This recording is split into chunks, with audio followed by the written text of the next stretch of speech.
All right. I was talking to my brother last night about the podcast, and he said, you have a few where you can tell you were having a conversation with somebody, and then you started recording, and you were talking about things that we didn't know about as the listener.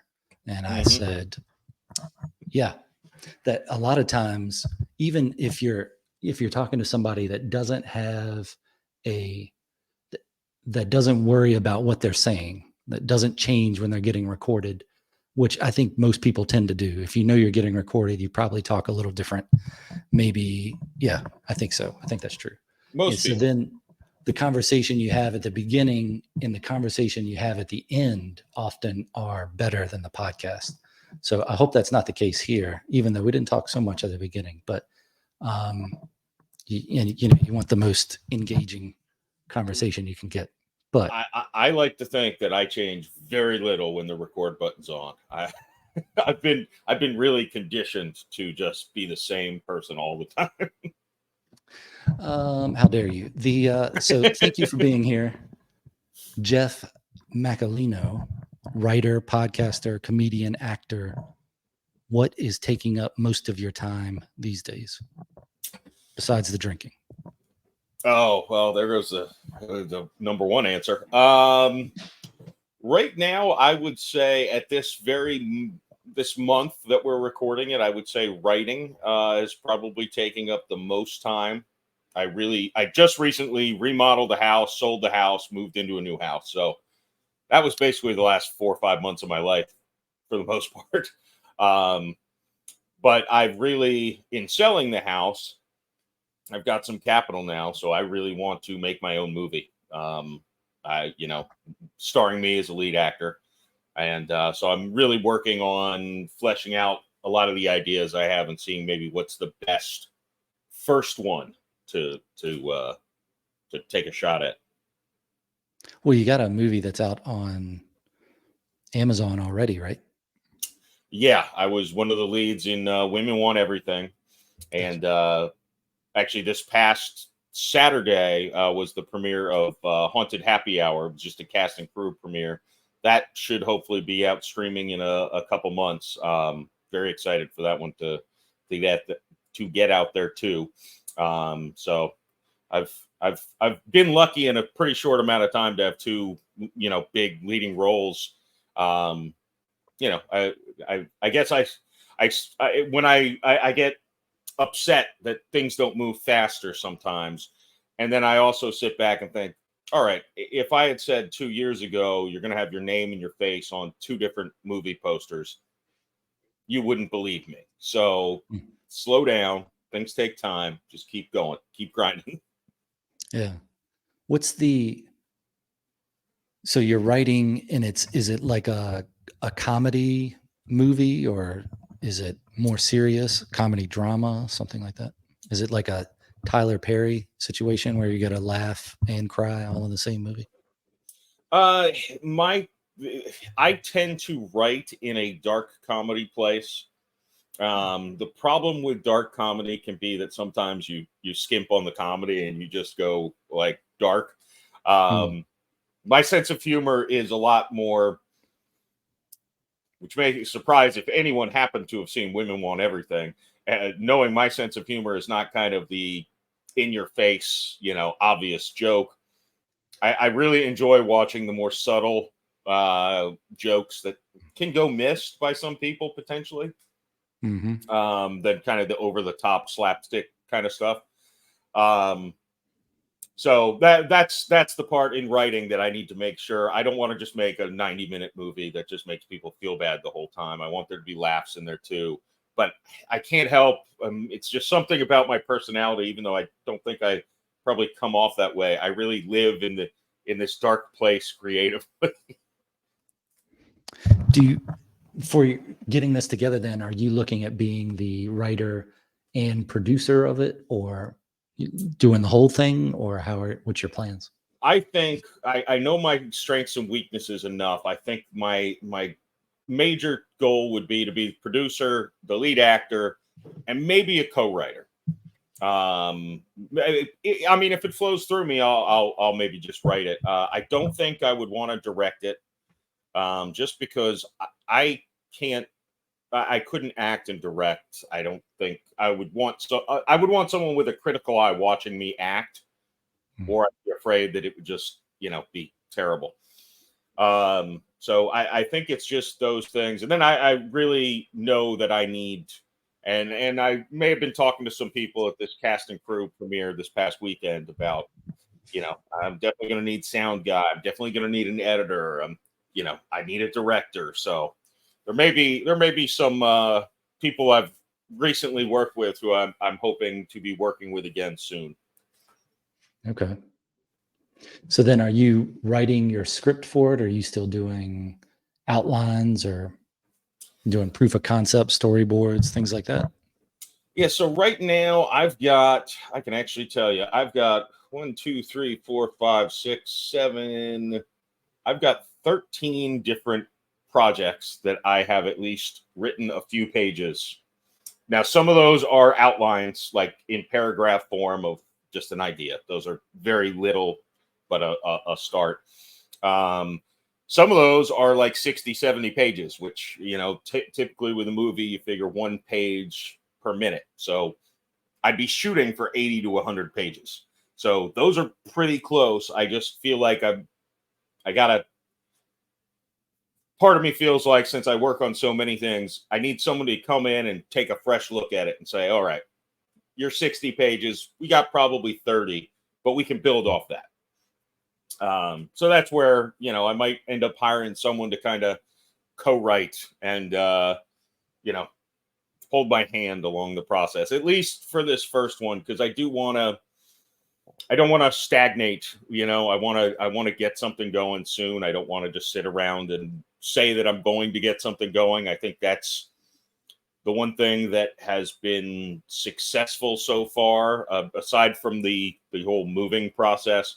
I've really kept my foot on the gas pedal since I kind of started in the creative world. Like, I've always got projects coming, and I fell off when I was, having a house remodeled and selling a house. It's really hard to schedule doing things in there.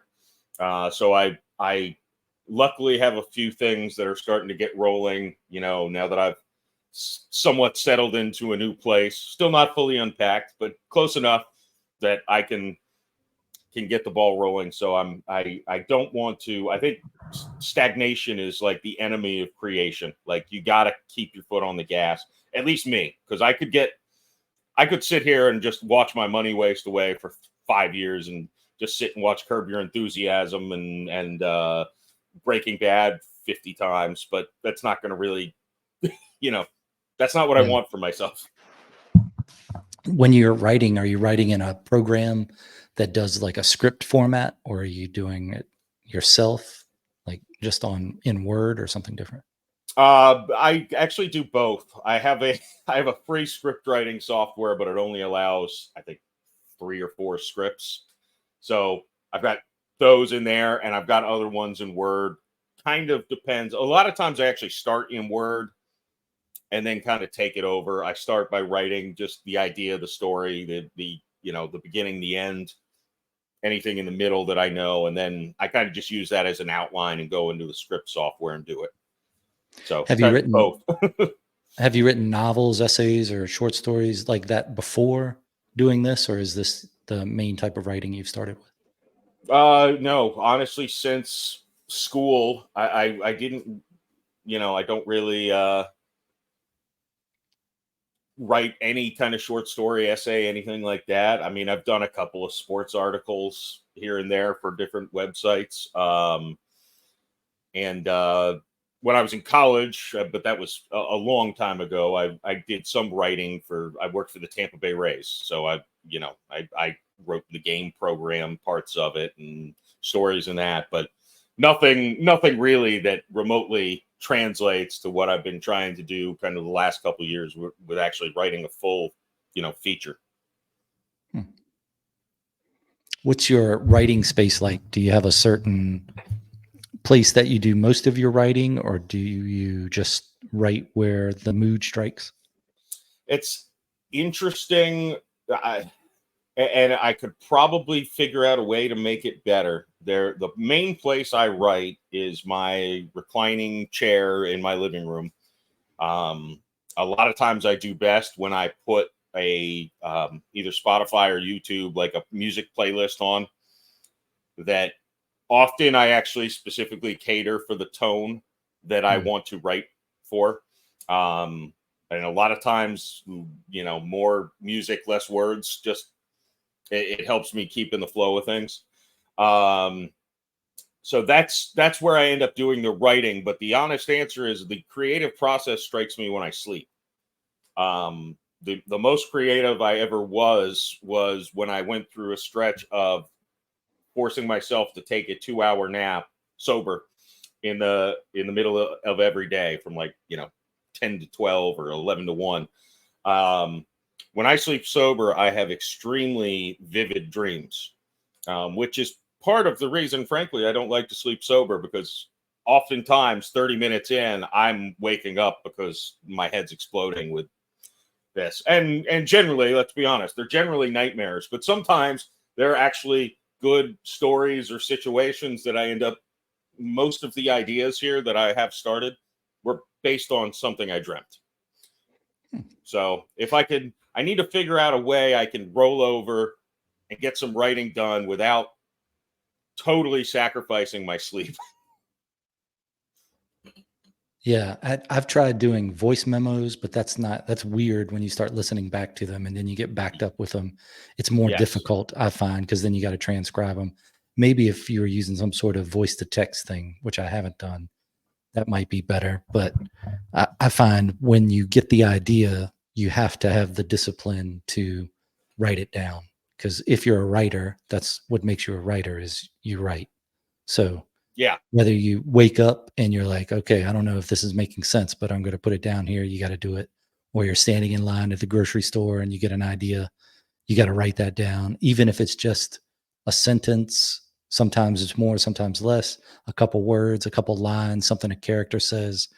And then if you ever get that moment where it keeps going, then you're better served, I find, to just keep going with it. So if you're doing something and you can stop and write 1,000 words or 3,000 words or whatever it's going to be, then just sit down there and do it while the idea is there, and then you'll have it later.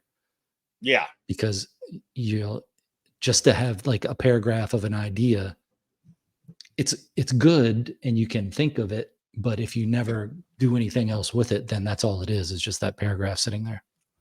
Yeah, and that is something that organization wise I'm working on, and I've gotten better over the past couple years, because I'm a guy who I have notes in my phone that I just randomly will jot down when I'm at a red light, or we're taking a walk. Sometime I don't really have time to actually write anything, so I just got to jam a quick note out. I've got notebooks and notepads littered on my desk here, but they're in my chair's arms. They lift up, and there's 5 notebooks in every one of them across the house. So the problem with that is then sometimes it's a scavenger hunt of, where did I think of this? I know I had a good note I wrote down somewhere. It's in one of my notebooks in the house. Not sure which one. So it can kind of slip through the cracks that way sometimes. Yeah, I get backed up with notes on the iPhone, and then you're worried about losing them. So I email them to myself. I just put the date and just say writing notes. And then I know I have it in the email. And oftentimes I'll print them out, and it'll be pages and pages, 20 pages of notes of just little lines here and there. And then mixed in there, you have like stuff like a grocery list or something. So that makes it easier when you go through it. But the way I do it is print it out, and then I'll cut the lines out into like little strips, and then group them with the like things. So if this is this character saying it, or this goes to this idea, this piece of work, whatever, then at least that little pile is all that. So then if I want to work on it, I can think about just that little section, arrange those lines or ideas in a certain way, and it's easier to move them around. and then I can either type it out the way it is or tape those pieces on another piece of paper in that order, and then I'll have it for the next time I work on that thing. I But like that. That's a much more efficient method, because I even have again, you cutting up the page and kind of separating them. When you have that moment where you're going through and you're like, I don't remember why I wrote this thought. I know it was for something I'm working on, but I don't know which one, and it's not coming to my head. For some reason, my memory is not great. I couldn't put a finger on why, but I could put a hand around it, but not a finger. Yeah. I think that if you have like a place you can put them, like separate baskets, actual baskets, where you can say these ideas go in there and these ideas go in there, and then you just work on that pile when you get the chance. Maybe in different notebooks. I like notebooks, but the note feature is easier for me. And sometimes I'll separate them into their own little like short story ideas, quotes, or if it's a project that I know it has a title already and I'm working on it, then Right. I'll put it into that. But oftentimes it just gets into the one catch-all notes that has everything in there. And then you have to separate it later, which I find is easier than going through notebooks and having to do it. But I still have notebooks with a bunch of stuff written in them too. And Yeah. I think that would be easier if you did your note on that page and then tore that out and put it in whatever project basket it's for. And then you know where it is. But that then you're tearing your notebook up. And I got this relationship with notebooks that, I don't want to mess I them up. I I do like an intact notebook. Yeah. I'm gonna. There's something satisfying about having all the pages Yeah. in that, or notepads. I love notepads also, but I don't like ripping pages out. Um, Yeah.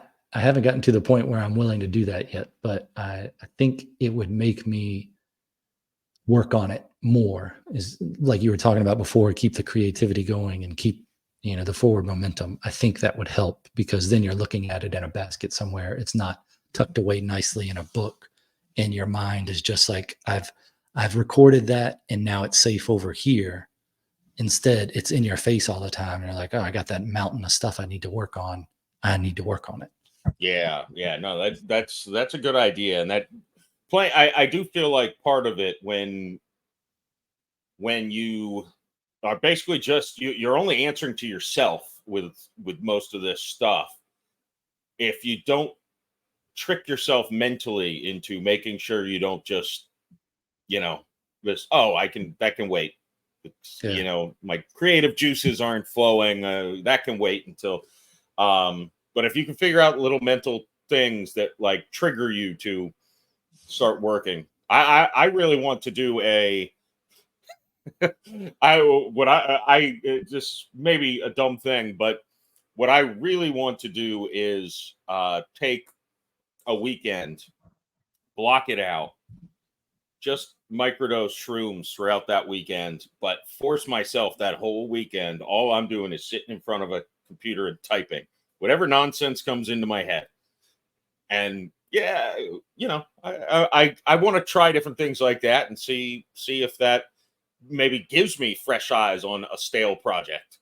I'm not saying that's a good idea for myself, let alone anybody else, but I'm like, well, if I can figure, weekend, I don't have my kids, I'll just say, hey, Friday to Sunday, this is the plan. Like, I Yeah. know my goal. My mission is I'm not just chilling and watching TV because I'm a little high.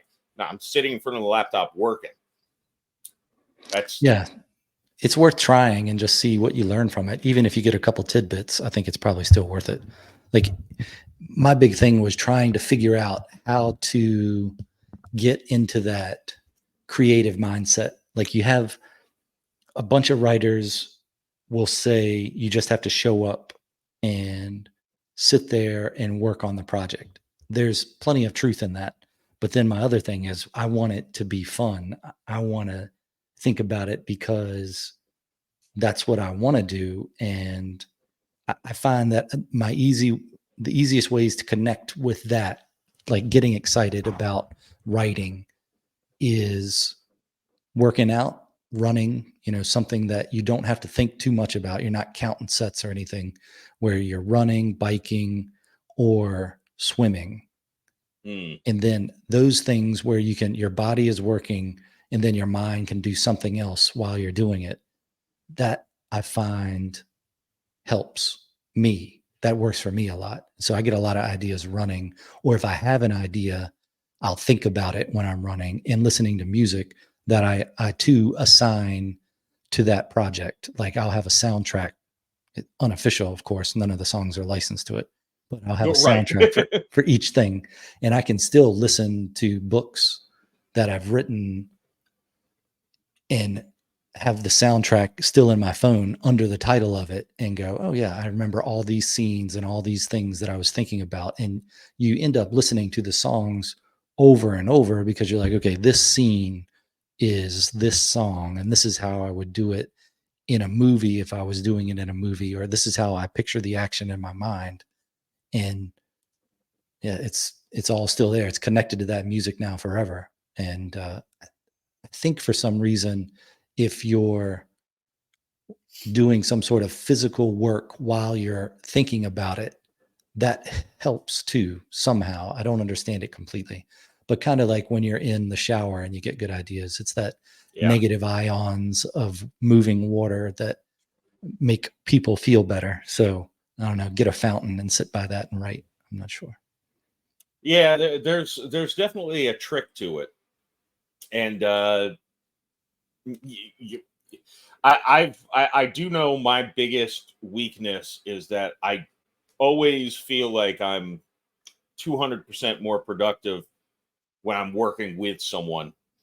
Because the way I usually think about it is, not often do two people have a just a block, and a lot of times just talking through I'm there's something I'm working on now with a two-time guest of my podcast. I'm working on writing with Daniel, the past life regressionist.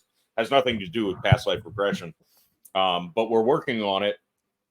And the way we're working, he does, quite frankly, a lot of the story structure, and I pop in a lot of the jokes and a lot of the dialogue. But it's easy because I'm kind of just writing for the main character in the scene, where he can fill in the other character and I can respond. Okay. And I'm like, well, that seems to work well. My one of the things that maybe one day I'll get back to, that actually launched me into the creative process after a long time not being in, was my brother, who's written a trilogy of fantasy novels, and my brother-in-law, who's really good at art, drawing. Nice. The three of us were working on creating a comic book universe years ago. And when we would get together, a lot of times I just go over to my brother's house with a handle of whiskey, and we just sit around talking. And in 4 to 6 hours, we could have, years of storylines drawn out, and then some specific issues done and written, ready for, storyboarded out for them to be drawn. And I know I couldn't do that on my own. It's like having an accountability partner. Yeah. The accountability and the collaboration is nice because then you can talk to somebody about it. I find that, and you hear a lot of writers talk about it, about how lonely writing is. And it Mm-hmm. is, if you look at the idea of you're just by yourself, but then if you look at the idea of the characters are their own thing, then Yeah. I mean, you don't want to you fall into the world of being a crazy person, maybe. But those characters you can collaborate with almost as easy as a regular human that you're talking to. But I have done a couple of collaborative things with people, with humans, and having the accountability is nice, and being able to talk about it is nice.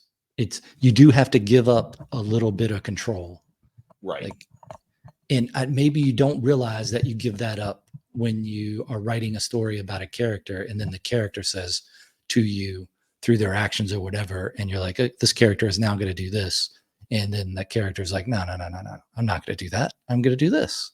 And you're like, oh, okay. So you have that illusion of it was your decision. It's not your decision. It's coming from somewhere else. You know, that character is, I don't know how to describe it, but I don't know. How would you describe that? Do you have moments where when you're writing, you're like, wow, this is really, it's writing itself?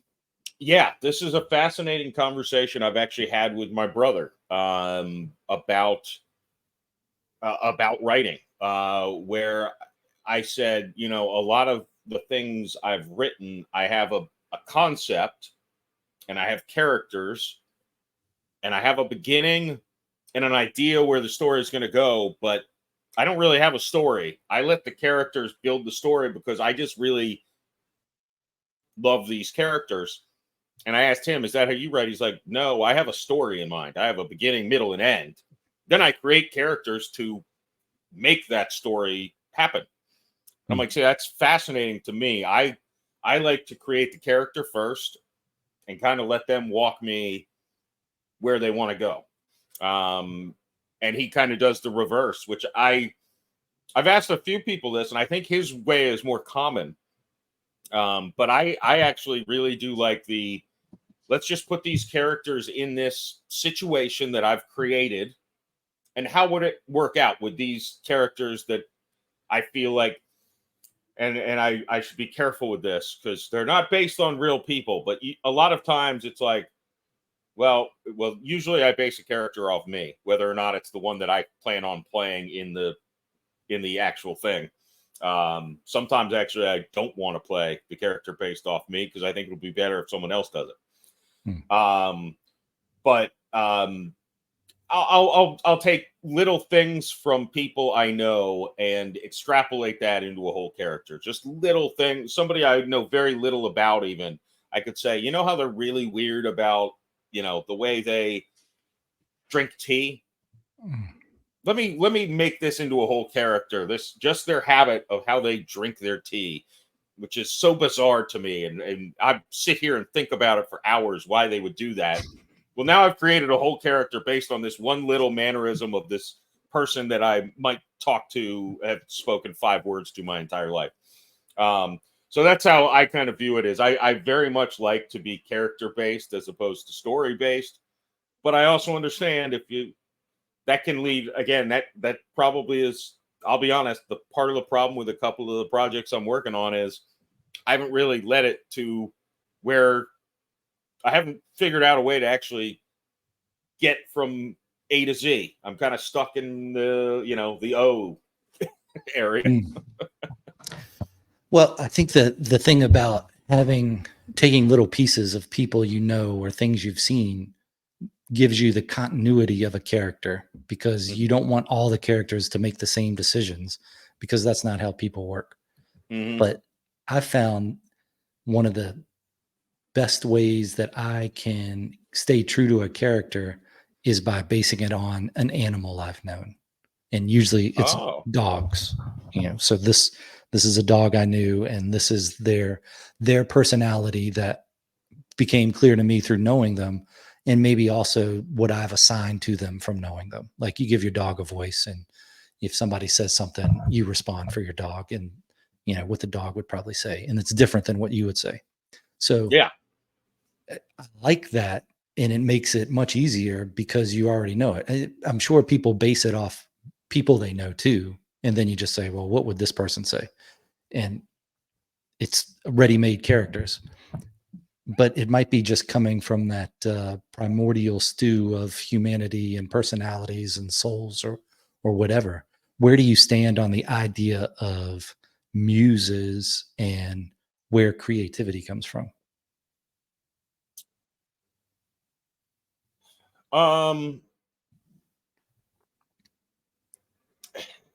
I don't know if this fully answers the question, but the way I like to think about it is that all creativity comes from inside of you, and any muse is more of a projection of your own creativity. I don't know if I'm explaining it well, but I like to think, and maybe hopefully maybe I'm wrong about this, is that no one actually could ever truly know the way another person thinks. there's going to be a dark side, a light side inside them. Kind of what you said earlier. Sometimes people change when the record button turns on. Right. So I know, I'm sure we both know enough people to know that, when you hang out with them one-on-one in a quiet setting and have a drink, they're a much different person than if you're out at the bar with 20 friends. Mm-hmm. And that's kind of my, and sometimes you're surprised at how deep someone is or how shallow someone is.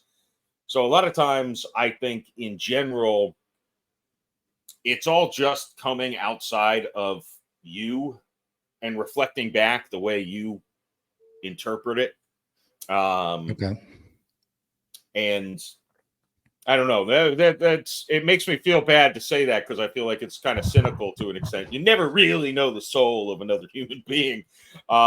You think somebody's good, and then you find out they have a real dark side. Which I guess if you don't act on it, you're not a bad person, right? Yeah, maybe it's people don't change. They just, you don't see the whole person. Yeah. And like if you're one-on-one different than with 20 people, it's not that they've changed. It's just that's how they interact with a crowd versus one person.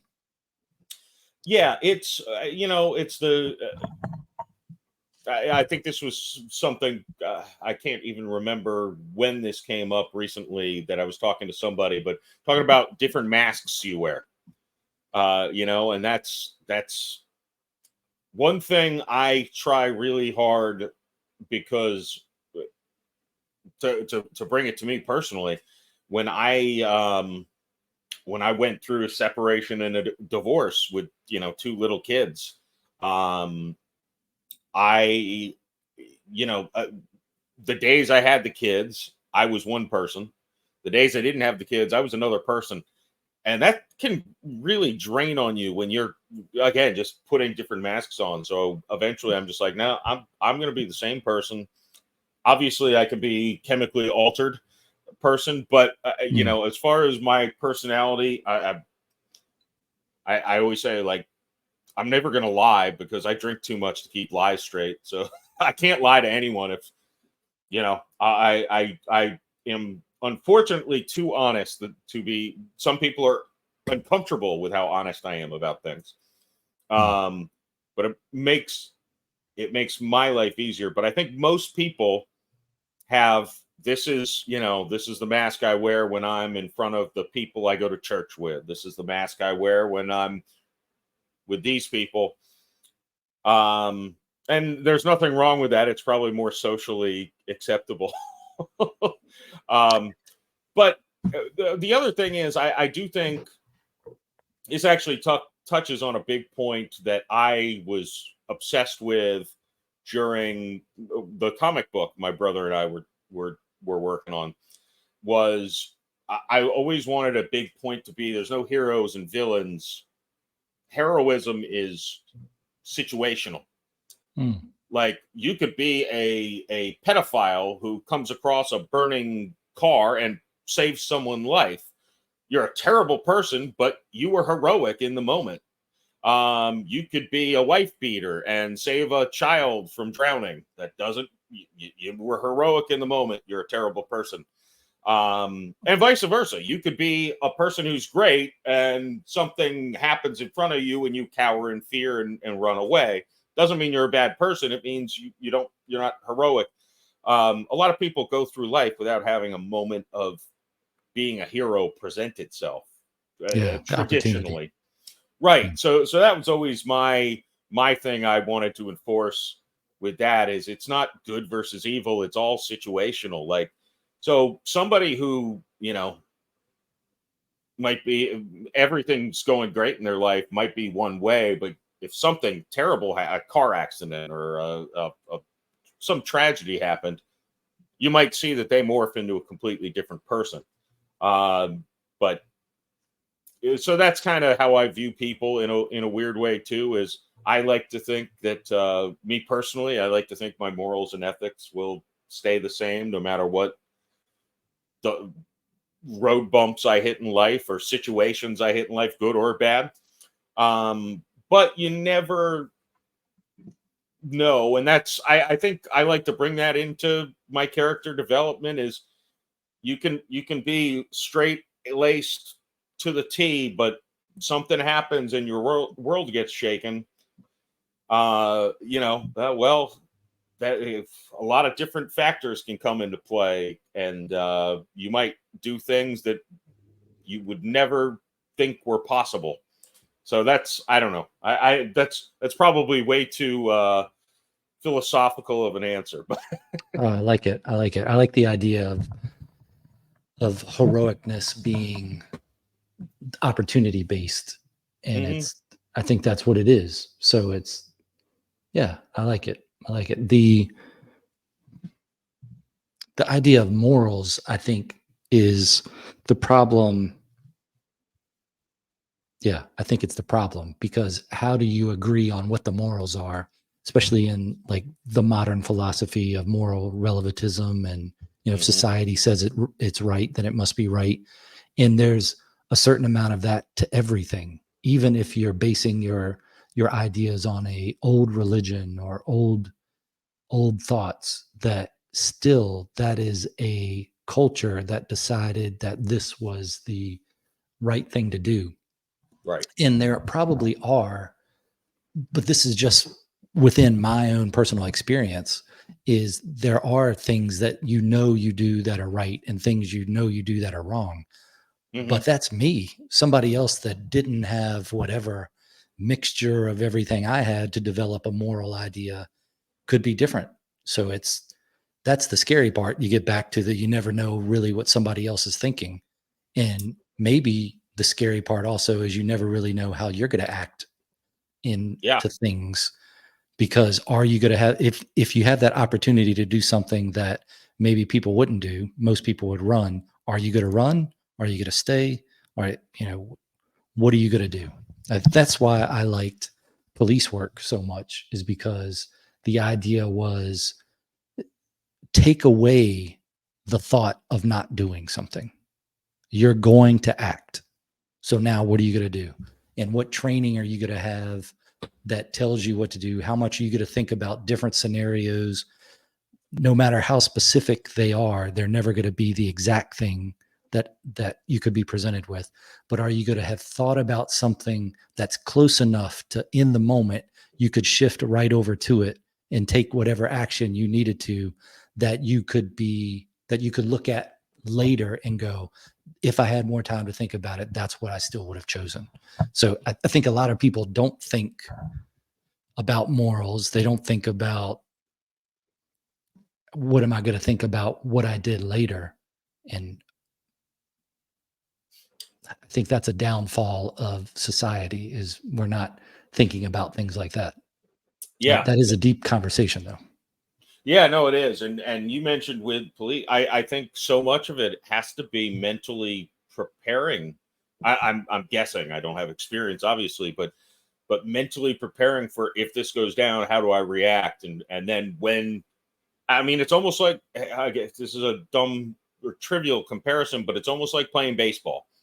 I always say to my son, like every single pitch, you need to know where the runner, when you're in the field, you need to know where the runners are. If the ball's hit this way, what do you do? The ball's, you need to know where every single scenario, if the ball's hit up, down, side to side, line drive, you need to know all of those things on every pitch. You need to know. And the only way you can do it is just mentally running through over and over and over again. And I can only imagine that a successful, good police officer would have to do. I'd say, I mean, even beyond police officers, probably firefighters too, would have to run through every possible. I guess doctors. I'm just thinking even more like if this happens, this is the course of action. But what if this happens after that happens? Now I need to change gears. I get like an emergency room doctor. I think would be a good Mm. example of this too.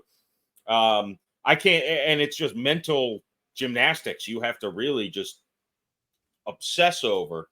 And I would imagine the good ones in all of fields like that, ranging from baseball to police officers to ER surgeons to firefighters to all that. I imagine the great ones are the ones who force themselves to go through that, and the ones who aren't good are the ones who Yeah. think, I'll figure it out when it, whatever. I don't need to think about this. I'll figure it out. I'll fly by the seat of my pants. And that's where you probably could make a mistake, like, oh, I didn't think that through beforehand. I maybe should have. Yeah, I find your baseball metaphor acceptable. That's why I think people like to see people that are good at things. Mm-hmm. Like if you're dealing with a customer service representative that knows what to do and what they can do and how to talk to people and all that, that's something great to see. If you notice someone that's a good plumber that can say, well, you can't do that because this and this, and you're like, wow, that's pretty great. So when you come across people that apply themselves and you can tell that they've thought about these things or have that experience, that's Mm-hmm. attractive for humanity, because you're like, oh yeah, yeah. See a master woodworker put some sort of no nail joint together that would take a long time for a person that never did it to figure out, but then they do it and you're like, oh wow, yeah, that's great. Yeah. Yeah, practice. Yeah. No, I think there's a lot to that. And I also think there's a lot of value kind of on the flip side of not thinking or judging people whose shoes you've never walked in. I think back to I mean, this is a tale as old as time, but I think Josh Hamilton, I don't know if you're familiar with him, was a #1 major league draft pick for the Devil Rays back in, I don't know, 96, 97. I think he was 17 years old. He got I think it was the most money a draft pick had ever gotten. I believe he was homeschooled. He was just basically raised to be a baseball player. I think a similar way back, this was before I even followed, I don't even know how old I was, but Todd Marinovich was a quarterback whose dad at age 4 had him doing footwork drills. Like, he knew nothing except for how to play football. And Josh So Hamilton. Tiger Woods type situation. Yeah. Very similar to Tiger Woods. Tebow type guy. Yeah. Just you Tebow are of baseball. trained as far back as you can remember to do this. And Josh Hamilton, I don't want to butcher his story, but I believe he got injured pretty early when he came into the league. He's an 18-year-old kid who's never lived on his own, never, done much. And I think, this was back in the day when they were throwing you pain pills like they were, aspirin. He became an addict, I think, to heroin and other drugs. And, there's a lot of judgment on a guy like that. Like, what's wrong with this guy? Like, he got millions of dollars. You know what? Yeah, I think one thing, and I'm younger than Josh Hamilton, and I was following this, judging him as a youth. But when I got older, I kind of gained perspective where it's like, it's very easy to say, well, if I got $2 million, my life would be set forever. This is a kid who's never lived anything, has no lived experience except for playing baseball. You took baseball away from him, not, because of an injury. And then you took it away from him because he couldn't get off drugs, which probably, ironically, would have been the thing that would have helped him get off drugs. And it's like, I'm not saying I don't condone his activities, but try to put yourself in his shoes. Like, the only thing, he was raised to play baseball and that got taken away. He got this fun new pill that made him feel magical. I mean, and he had millions of dollars. I mean, I know from experience when I was 21 and I got paid to go to college. When I was 21, I was working for the Rays. I was getting paid to go to school. I was still living at home. So my bank account for a 21-year-old who was in college was pretty high. So I had a few nights where I would go to maybe a strip club and drop a couple grand or maybe even more a couple times. And that was a dumb decision that as an adult I could say. But back then I'm like, well, look, I was,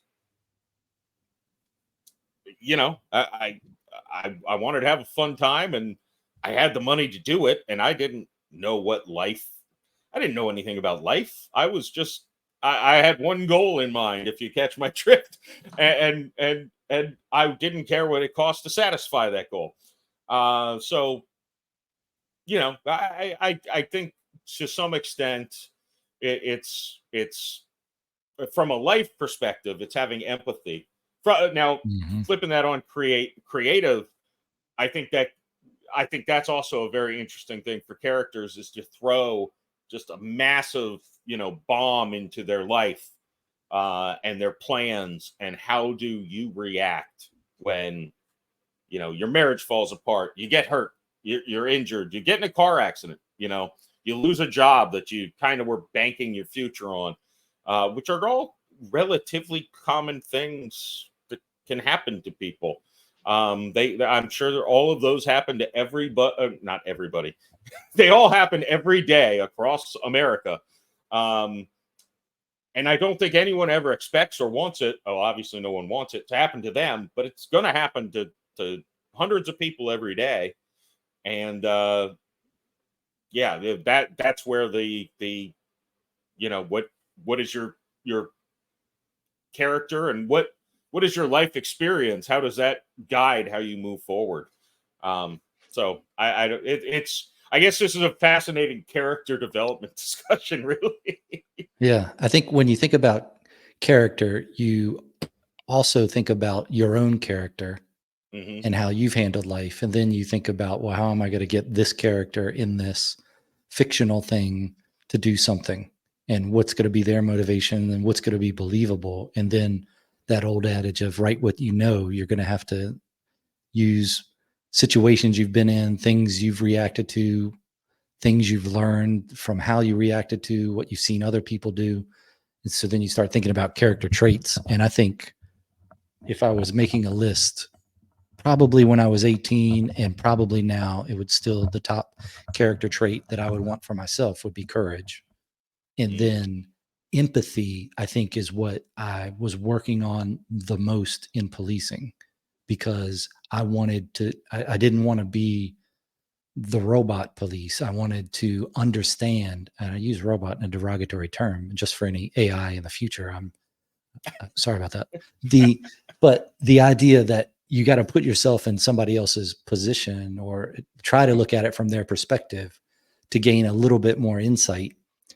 There's limits to it, because if you had too much empathy, you'd never do anything. Like, you would never say anything that you thought might strike a nerve with somebody. Or certainly in policing, if you were too empathetic, you'd never write a ticket because you would just hear all Right. the excuses. So you've got to be, moderation in everything, even moderation. But I think courage is important, and people recognize it. And empathy is important, but people might not recognize it as much. So then when you're trying to live it in your own life through whatever morals you have, and putting it into writing for another character to give them a moral base that's true for them, that informs how they're going to act. And if you're going to have any growth in that character in the writing, how's it going to happen and how are people going to be interested in it? It's courage and empathy are two great things that you could use for character development for sure. And then if you were Yeah. ever needed more, then you should just look up, the United States Marine Corps' 14 leadership traits, and then you can go from there. That's pretty much says it all. But Yeah, it is interesting how much well, and I feel like, unfortunately, I don't know how much this plays into characters. I do feel like the nowadays the biggest issue in the world, in our country, but I think probably the world, and I've been having trouble writing this into stuff, but I feel like it is the most real thing that's going on. Is everyone, I call it know-it-allism, um, where everyone thinks they know everything about everything because we're in the information age, and it's amazing how many people will lecture you about things that you've done, intricacies of, and they'll tell you about it, and you're like, that's not. Oh, yes, it is. I'm like, are you possibly telling me you know more about raising a teenage girl than me when you have no children and you're a guy? Like, please explain to me why you're lecturing me on how I should discipline my teenage daughter. Uh, like, or insurance claims that's what I did for more than a decade. It's like, no, you're speaking nonsense right now. Like, you don't know what you're talking about, and it's irritating me that you're talking down to me a little bit because I'm having trouble. But I don't know if maybe that is fit. To me, that's almost like the lack. I don't know if it's lack of empathy or if it's just everyone on. And I say this very both sides of the aisle, like politically, have this. Everyone has this. I'm sure I have it to an extent, but it's like just because you read an article on something doesn't mean you know everything about everything. You could learn from other people, believe it or not. Which I do think is very anti-empathy, anti-empathetic, whatever. You know what I'm saying? Yeah, that makes sense. That makes sense. I oftentimes think about just as what you can look back at your life and you see those milestones that you like when you get a driver's license, when you got your first job, when all these things where you have those little markers in your memory for some reason. So then you're like, I wonder why I remember this conversation when I was 17 versus a conversation I had last week I don't know about. So it's interesting to see and try to evaluate that a little and then think, is this sticking out in my mind for a reason? And if it is, why? And maybe that's part of leading the examined life. And a lot of people don't stop to reflect on things or think about things, it seems. And because you're always getting blasted with different information. Yep. And that's the idea of the information age is going to kill us all. There's too much information and you got to learn how to think before you can process all that stuff. So you watch a video and then you think you're an expert on something, but you didn't have enough experience in life or whatever it takes to understand that that's just a bunch of bull. Right. And generally you get the information from someplace you're already probably biased towards.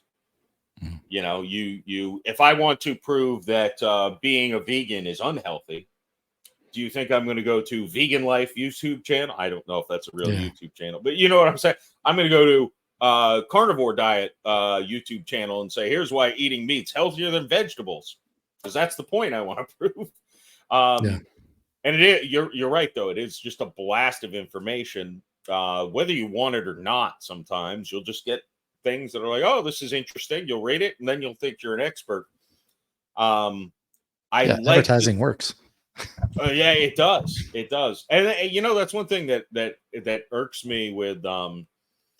I had this conversation. I was being interviewed for some website, and they're like, well, what's your thing with seeking out creators? How do you help creators? And I'm like, well, if you want to help creators, scroll past the first page of your search results. And I'm not saying it's wrong to spend money to promote your stuff. I'm not saying that. If you have the money to spend, that's the way you can organically get big. But I spent $20 on I got some credit and I spent $20 on advertising in YouTube, and those ads gained me like 100 subscribers. I'm like, it would have taken me a month to gain 100 more subscribers. I got a $20 credit. I said, yeah, sure, advertise my channel, and I gained. I think it was more than. It was probably close to 200. I'm like, that's just legitimate. There's nothing underhanded. I wasn't buying. They played ads for my channel on YouTube. And I gained, 100 something. I'm like, all right, well, it would have taken me months to gain that many subscribers organically. Tossing $20, I'm like, oh, that feels dirty. But now, I'm like, now I need to decide whether I want to do it again. But it's like, there's nothing underhanded about it. It's just the way it works, And so my thing is, if you want to avoid and actually look for the best, don't assume you're seeing the best based on subscriber totals or anything else, especially not search results, because those are the most, messed with money wise. And again, I'm not shaming people for spending money on stuff by any means, but it's also like it's not sour grapes when someone's like, yeah, they spent $50,000 on their channel. Of course, they have 100,000 subscribers. I have spent nothing, so Yeah. it doesn't mean their content's better. It means they were luckier. And the part of my brain that goes back to earlier, I'm not going to judge him for having more money than me, or deciding that their budget was higher than what I thought was appropriate. Everyone can make their decisions based on their life, right? Yeah. It's really So then, everything's situational, right? yeah, there's Not a just thing I heroism, wanted. everything. Yeah, a thing I wanted to go back to about creativity and where it comes from. Where you said that, so it seems like you're in the school more of creativity is something that we manifest ourselves through our experience and perspective. Have you ever had or thought about the idea, or have you ever had something that led you to think about it, that creativity is something that's outside of us and we work as like a conduit for it, or a receiver, like you're receiving this message and you're doing it like the Romans version of genius, which is different than the way I understand the Roman idea of genius is different than I understood it as just an American in the 20th century, 21st century. If you do something like you do a sculpture or something and somebody says, oh, you're a genius, they're talking about you. But in the Roman context, ancient Rome, theirs was, that's genius, which means there's something outside of you that was working through you to do that. Yeah. What do you think about that idea of creativity? You're the instrument, not the hand for creativity. I think I would be a hypocrite if I did not give a lot of credence to that, because I don't understand. I don't think anyone in the universe understands how dreams work. But I admitted earlier that most of my stuff comes through dreams, as far as story ideas. And I often wonder, and this is something I've explored on my podcast, is like, what are dreams messages that I'm just receiving? Is it just subconscious diarrhea that, is my own making? Or is it a gift given to me, or a message given to me? And obviously I don't know the answer, but I would be a hypocrite to say that it couldn't, because again, I do think one thing that I feel almost guilty about at times is I do think if I turn into a success with a bunch of these ideas that mostly came to me while I was just sleeping, did I cheat? Like, did I download from something that it's not really me, it's someone else gave it to me, or what and again, I think the a whole other wormhole is what dreams are and how they happen, and I've never read anything that's really conclusive about that. So no, I think you're absolutely right. I think it can be something that you're struck by, or I hesitate to say, but metaphysically gifted with, through whatever, so yeah, no, I think there's absolutely something to that as well. I feel like when I'm writing, I know when it's just me. Like, it's not as good as when it's more of an inspired writing.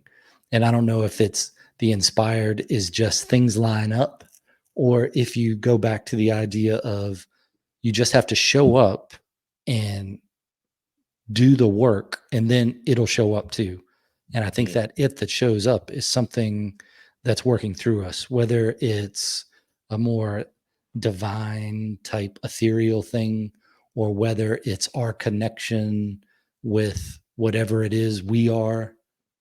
If we're all one, if we're not all one, but we're connected and we're in some sort of simulation, and it's the larger version of us that is trying to get this message to us through this conduit that cannot take the full bandwidth, that you're just getting little pieces of it, or that maybe the reason we're not getting that full unveiling of the truth of everything is because it would ruin our experience here. If the reason for living is experience and perspective, then if you were an ethereal being or a much more powerful thing than a human is, then it would ruin it, because you would just be like, oh, well, this is just a game right now. This doesn't mean anything, but it means something. Like, are we here just to pass time? Are we here to learn something? And it makes sense to me to think of it as we're pieces of a greater thing that couldn't understand what we feel as a human, even though they're a greater thing. They couldn't understand it because what do humans feel? Pain, fear, all these things, where if you were all powerful, you wouldn't feel that. Right. You wouldn't feel helplessness and hopelessness and all the bad things of humanity. Or I mean, maybe they're bad, but maybe that's the reason we're here, is to feel those things. And then you wouldn't have all those good things too, the love and all that. So for me, it explains why the world is the way it is, and why you could say, why would God let all these bad things happen? Well, these things are happening because you need to understand what it feels like. So when you look at that, that's, for me, that may be a more recent view of what living is, but it does make me feel a little better about things. I mean, the stuff still hurts. You're still here. You're still Right. experiencing it. So it's, I mean, to know you're in a simulation doesn't really do much for you, because you're still in simulation. And Well, simulation could just be another word for reality. So, I don't know. well, and I think the whole point of it in that scenario is that you do experience it. I think that's the purpose of, whether it's a simulation, whether it's, your higher being, is a whole concept where you've lived thousands of lives, and time is not linear. That's something I've learned from, you know, again, who knows if that's real Yeah, or not, but the way we it makes interpret sense. time is linear. It makes sense in our human brains, but to your higher being, you might be living six lives at this very moment, maybe, or maybe not. You actually interact with yourself. I imagine not. Um, but no, the more I have talked to uh, people, metaphysical people, generally it's been through my podcast, whether it's past life regression or soul contracts, all this stuff. I'm like, yeah, I feel like there's something to this. Hmm. I think you're right. Everyone has. It helps me feel better. So whether it's true or not, maybe it's the better way to live personally. My life is there's a plan. The stuff that gets thrown at us is for a reason. The pain we feel, the pleasure we feel, the difficulties, the stress, the fear, there's a reason that it's getting thrown at us. And maybe it's for just our development of our soul. Maybe it's so that we're a more well-rounded individual. And again, it could be to well-round the higher self. Because by this, the one thing that I always say, by this philosophy, that means someone had to be Stalin, someone had to be Hitler. Like, so that, yeah, it seems like a stretch, but maybe that taught lessons. I don't know. I certainly am not going to defend those two guys. But, Yeah. Well, check this out. Check out this idea. What if you hear the more Eastern mindset says that we're all one? So, namaste, and I bow to the divine in you and all that. That do unto others as you'd have them do unto you. Love your neighbor as yourself. All these things are out there because the idea is we are all the same thing. That every person that's ever lived, ever will live, that's living now, is all part in the end or away from here, the same thing. So the perspectives you're gaining and the perspectives I'm gaining are all realized by a singular thing later on or somewhere else. So then you go, oh, well, that does change how I would treat people if I thought about that all the time. The problem is this mask of humanity is so convincing and so limited that it's easy to forget that in moments when you're driving, when somebody makes you mad, all those things where you're like, I've forgotten that that's me. But that person is collecting the information from their perspective about how I'm treating them because they couldn't get that if you were all together as one in this supreme powerful being that can do whatever you wanted. So I think that's the purpose of limiting what your understanding is. Yeah, I think that's it's very interesting because I do think if everyone thought that way en masse, we would all treat each other so much better than we do. Yeah. But yeah, it's hard. You even mentioned my trigger, which is driving. If someone does something stupid, I will start screaming and blowing my lid. I will say horrific things, hoping that they die in a fire, and and I'm like, well, that's harsh because no, I'm an excellent driver, but even an excellent driver has made a mistake or two that they're like, oh shit, I shouldn't have. That was too close. I shouldn't have changed lanes there, or I shouldn't have pulled out here, or I oops, I blocked. I'm at a red light and I blocked this guy from pulling out of the parking lot because I pulled too far forward. And it's like, well, that person could be screaming all the obscenities at me, and I think I'm like top 1% of drivers. Probably, I'm good, I'm safe, I'm smart, I have good peripheral vision, but it's like. But I've still done a couple things in my millions of miles that I've driven that it's like, if I were on the receiving end of that action, I'd be blowing my lid, like wanting to murder myself with a tire iron. Luckily, I've never done that, to be clear. But I get road rage extremely, extremely bad. Quickly processed, of course, but I don't actually ever do anything about it, but I will, be screaming obscenities. My children have a rule. They can't repeat anything I say when I drive or when I'm watching a Saints game on TV, because I can say things that are not ever acceptable to say. They don't even make sense most of the time. It's combining cuss words and body parts and animals and Schmohawks. Yeah. Yeah. It gets Curb your enthusiasm. Yeah. It gets bizarre. So there's no repetition of the things I say. But again, those are two of the moments where it's like, well, I act what I would consider like subhuman during those moments that it's disappointing. If you were going through a life review looking at that, it would be disappointing. Yeah, screaming at this guy for fumbling a football like he murdered some child.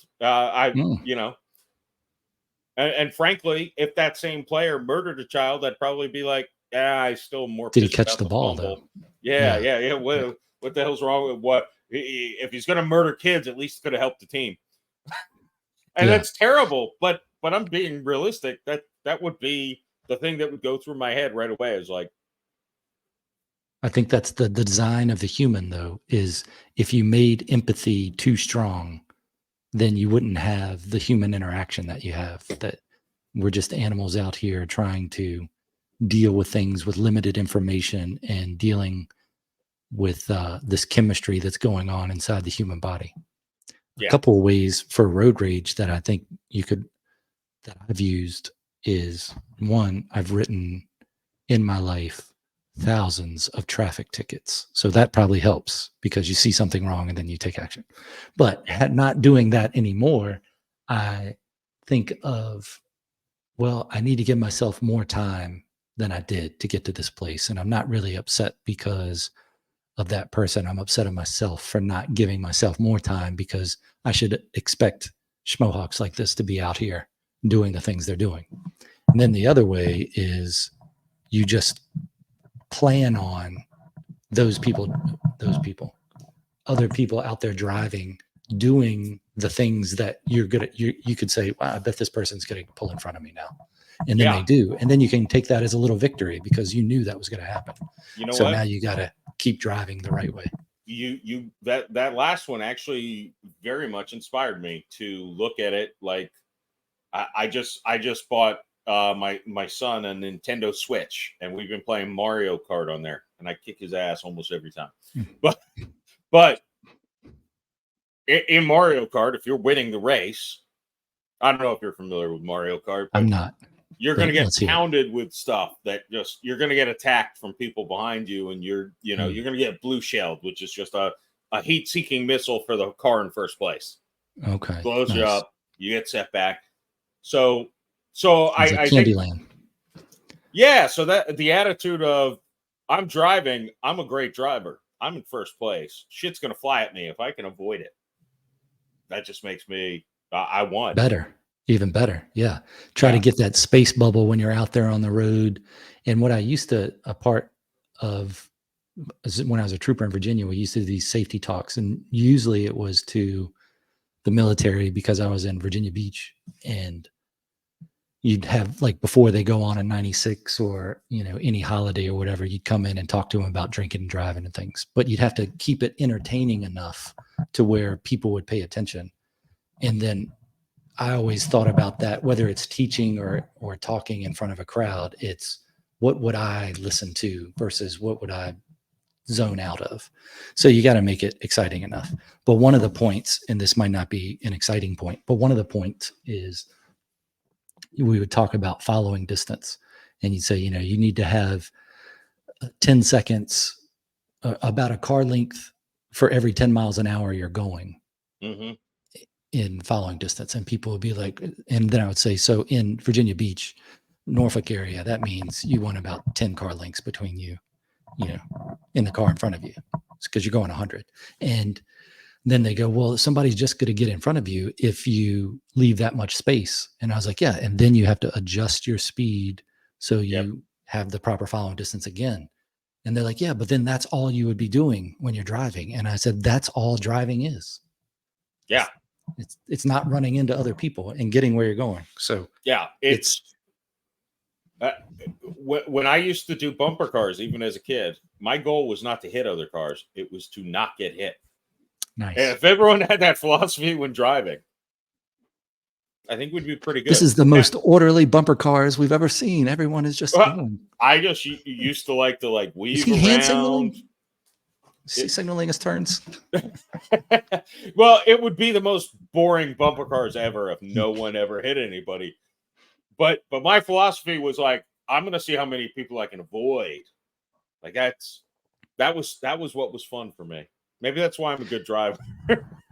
Your bumper car analogy is perfect for explaining humanity.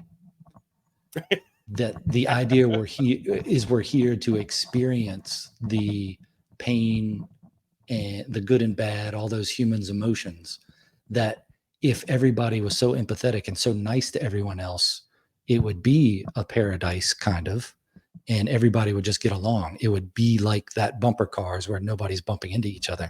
That humanity is made to bump into each other. You're onto something there. That's a good article. I see. I feel like after this conversation, I need to add philosopher to my bio. Well, comedian is just another way of talking about philosophy. How did you get into comedy then? I loved it. I mean, I loved stand up. And actually, it was because of my writing. So when I was trying to write, that was my goal. Is I decided after my writing was, I kind of mentioned earlier, it was way too dark and not enough comedy. I decided to email a bunch of comedians and go to some, comedy clubs and ask them.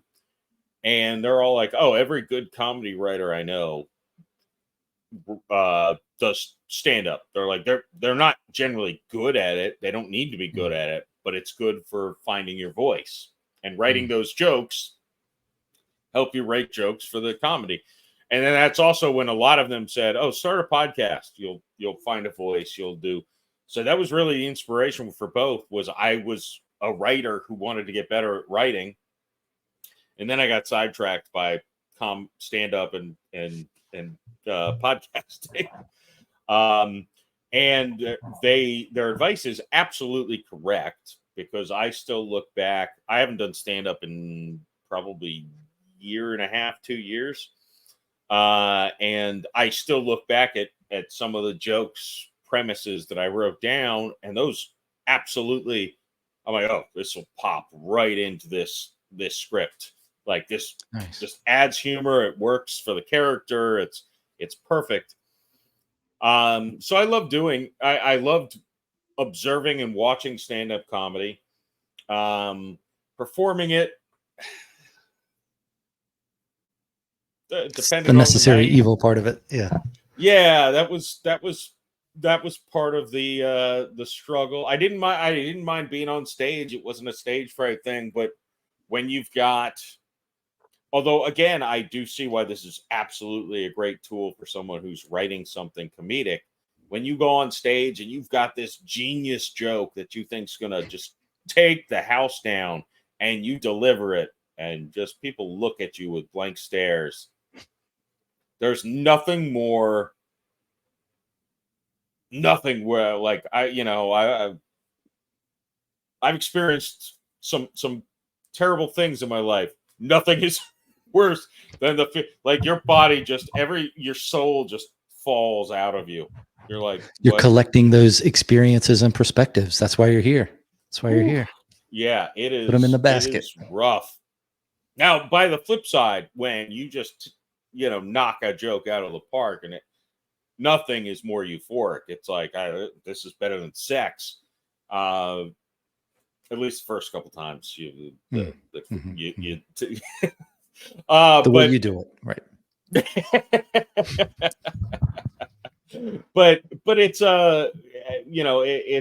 there's a lot of highs and lows, and that's actually what drove me into acting, which was something that I always thought as a young person was something I would love doing.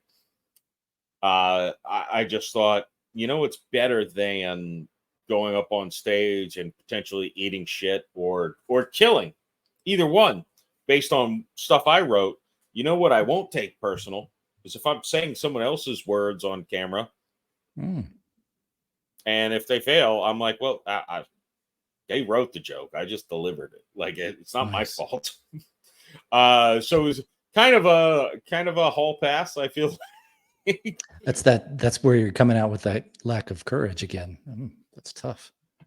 Yeah. Courage and empathy. It is. And I think that's why part of me is driving myself to actually write something that I can't pass the buck onto someone else. Now you can make other people say bad things that aren't going to go over. Yeah. Good. Yeah. That might be funnier for you.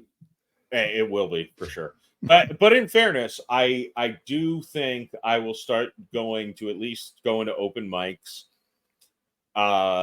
and start actually testing some of the stuff. I've been working out ways to test scripts I've been writing, stories and jokes in a stand-up format.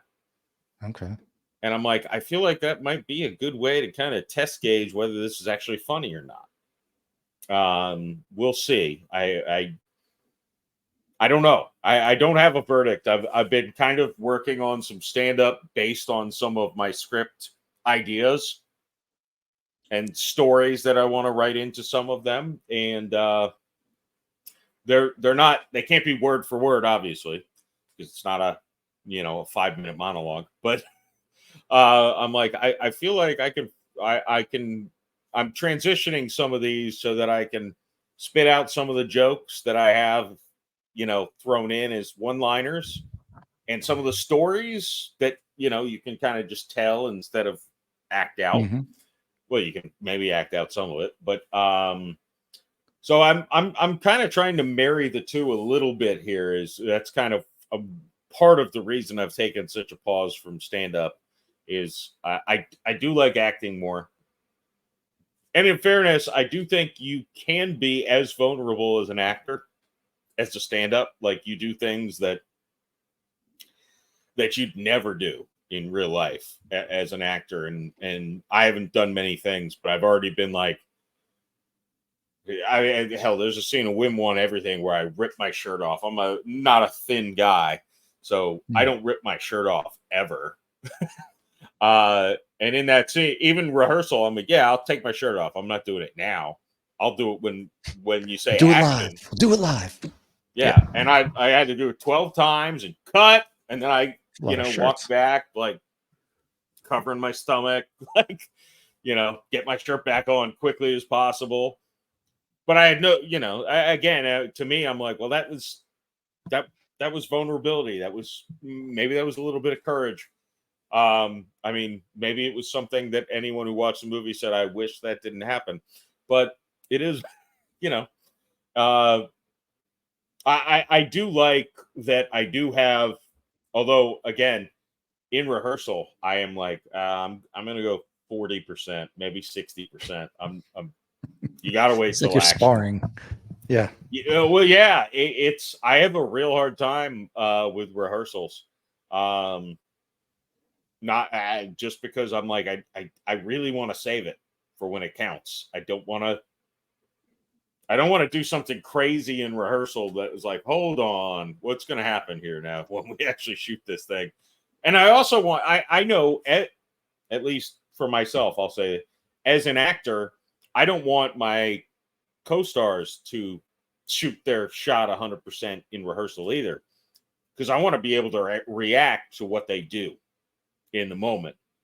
And I feel like that's actually the best acting technique. Is, I know it's not something I invented. The best way to act is to listen. So I really don't really want to know what they're saying, even in rehearsals. I just need to know when I need to deliver my part. So I can see the advantage of that, yeah. but I can also see the advantage of doing it with the gusto in rehearsal. So when you get to, especially if it's a comedy thing, so when you get to the point, the other people aren't laughing or taken by surprise at how good it is, and you don't want to mess the take up. You like want to give a good presentation of it, and then you go, oh, okay. So like think of like of what's the weather guy, the guy that reads the news, the Ron Burgundy type stuff, where a lot of that is ad lib, sure, but think of all the takes they've lost because the other people were laughing at it. And maybe that's where that professional actor comes in, where you're like, I can hear something that I would normally be rolling on the floor laughing about, but I'm going to soldier on with my lines. So I don't know. Yeah, I could see the argument of both sides. No, and you are absolutely correct. Again, not that I'm super experienced, but I do think that's part of it too, is knowing if you're going to deliver a whopper and the other actors are not supposed to react with a laugh. But if it's okay if they find what you said amusing, they're you know, it's kind of reading the tone of the room. Like, if I'm supposed to deliver this joke and they're supposed to be angry at me, I can't deliver it in a way that they're gonna start laughing, or we got to just do it again. Maybe that's the difference experience of a director being able to say, we're going to do it this way. Now give it to me this way, and do a couple takes on it. I don't know. Well, I did zero experience. Well, so the one thing and I'm not bad mouthing this at all, but the one thing with the one movie I was in that you might be able to catch on Prime, uh, For they $1.99. encouraged, yeah, Pricey. they encouraged ad libbing, yet none of that made the final edit. There was, in my opinion, an editing problem, but I also know a few of the times they kind of relied on me to do the ad libbing because they're like, well, you're a comedian and we're just Yeah. actors. I'm So like, be funny. okay. So a few times I did break the characters with my jokes, and I'm like, they could have edited it so that you only, with the way they can zoom and all. Yeah. I'm like, they could have edited it so some of that stuff got in there. I mean, they could have done better with the sound too, but Yeah, they could have done lessons a learned. hell of a Lessons lot learned. better. Yeah, Well, but anyway. that's one of the things. Going back to writing, it's one of the things that I'm like, all right, you need to get a sound guy based on not them having the equipment, based on show me something that you've done the audio for, please. Because that was and this even goes to my goals of like, I don't have millions of dollars to spend on a movie. I want to try to make a low budget movie. So it's like, all right, where do you go cheap? Where do you make sure you spend your money, and how do you make sure you don't record audio in a manner that Is a waste. Yeah. you would. So I mean, for that specific movie, we would have had to go into a studio. He would have had to spend thousands of dollars to ADR the entire movie, basically. And I'm like, that's horrible. Also, the thing I hated, even the audio was terrible and unforgivable, but I will say the edit, the whole point on the set was like we were snappy, like there was no hesitation, and the edit actually added pauses. Like when they edited things, they actually cut it in, and I'm like, maybe the editor needs to be on set to understand the vibe, not just look at a script and edit the movie specifically to the script. Because again, I was so angry at some of the physical ad lib I did, and some of the just ad libs, like to ease into a scene, like like stupid little throwaway lines that were like, I had a sex dream about Dolly Parton. I don't even remember what the punchline was, but I know that it made everyone laugh, and they had to call cut and start it again. And I'm like, yeah, they could have figured out a way in editing to get that in there because it was a funny line. That's where you put the pauses in. Yeah, exactly. I had a line about, it's hotter than the underside of a hog's ball sack out here, because I was sweating profusely, and I'm like, well, I need to make a comment about the heat. And again, the girl in the scene was like, what the fuck did you just say? And it's like, listen, it was funny. You're not supposed to do that. Yeah. Yeah. Well, I mean, that's the experience there. And now know. And it would definitely make me think, oh, sound is a lot more important. If I didn't think sound was important, I now know that sound is important. And then you go from there. Yeah. No, it is really, I think I figured that the audio and the cinematographer and the editor are like so key in this process that again, I think a lot of times a guy shows up with this boom mic, you just assume, oh, he knows what he's doing. Not necessarily. Yeah. So what you're saying is getting people that are good at their job matters? Huh. I'm saying that, and I'm saying don't trust novel. When it comes to that. Verify. And that's probably why it's also good to do dailies, so you can go, oh, we had the wrong mic selected. Let's go back and do this. So it's The one thing I say, this is one thing that I love with people who, so Haunted Happy Hour had the premiere and should be streaming soon. And it was for cast and crew only. So I had a ton of people on Facebook, family and friends text, when can we watch this movie? Where can we watch this movie? I'm like, Do you understand? I am an actor in this movie. It's not my movie. Don't ask me about these things. I'm like, but the audio and the editing look beautiful. So think of how I would go. Think of how Prince would answer that question. Sell it a little more. This is the dramatic pause between whatever and whatever. How would Cat Williams explain it? What words would they use? And then you create more of a buzz that way, where you're answering the question without answering the question. And then you can try that. yeah. See, and now the downside of what I just said is I'm talking about producing a movie where literally I am the person that everyone will be asking those questions of. Like, I don't know yet. Leave me alone. Yeah. Well, that's where we're working on it. We're still hoping to get it out by fall. Give them a time frame. Fall. I said fall, not fall this year. Yeah, fall. A fall in the next time I fall down the stairs, I'm just gonna put the movie on my YouTube.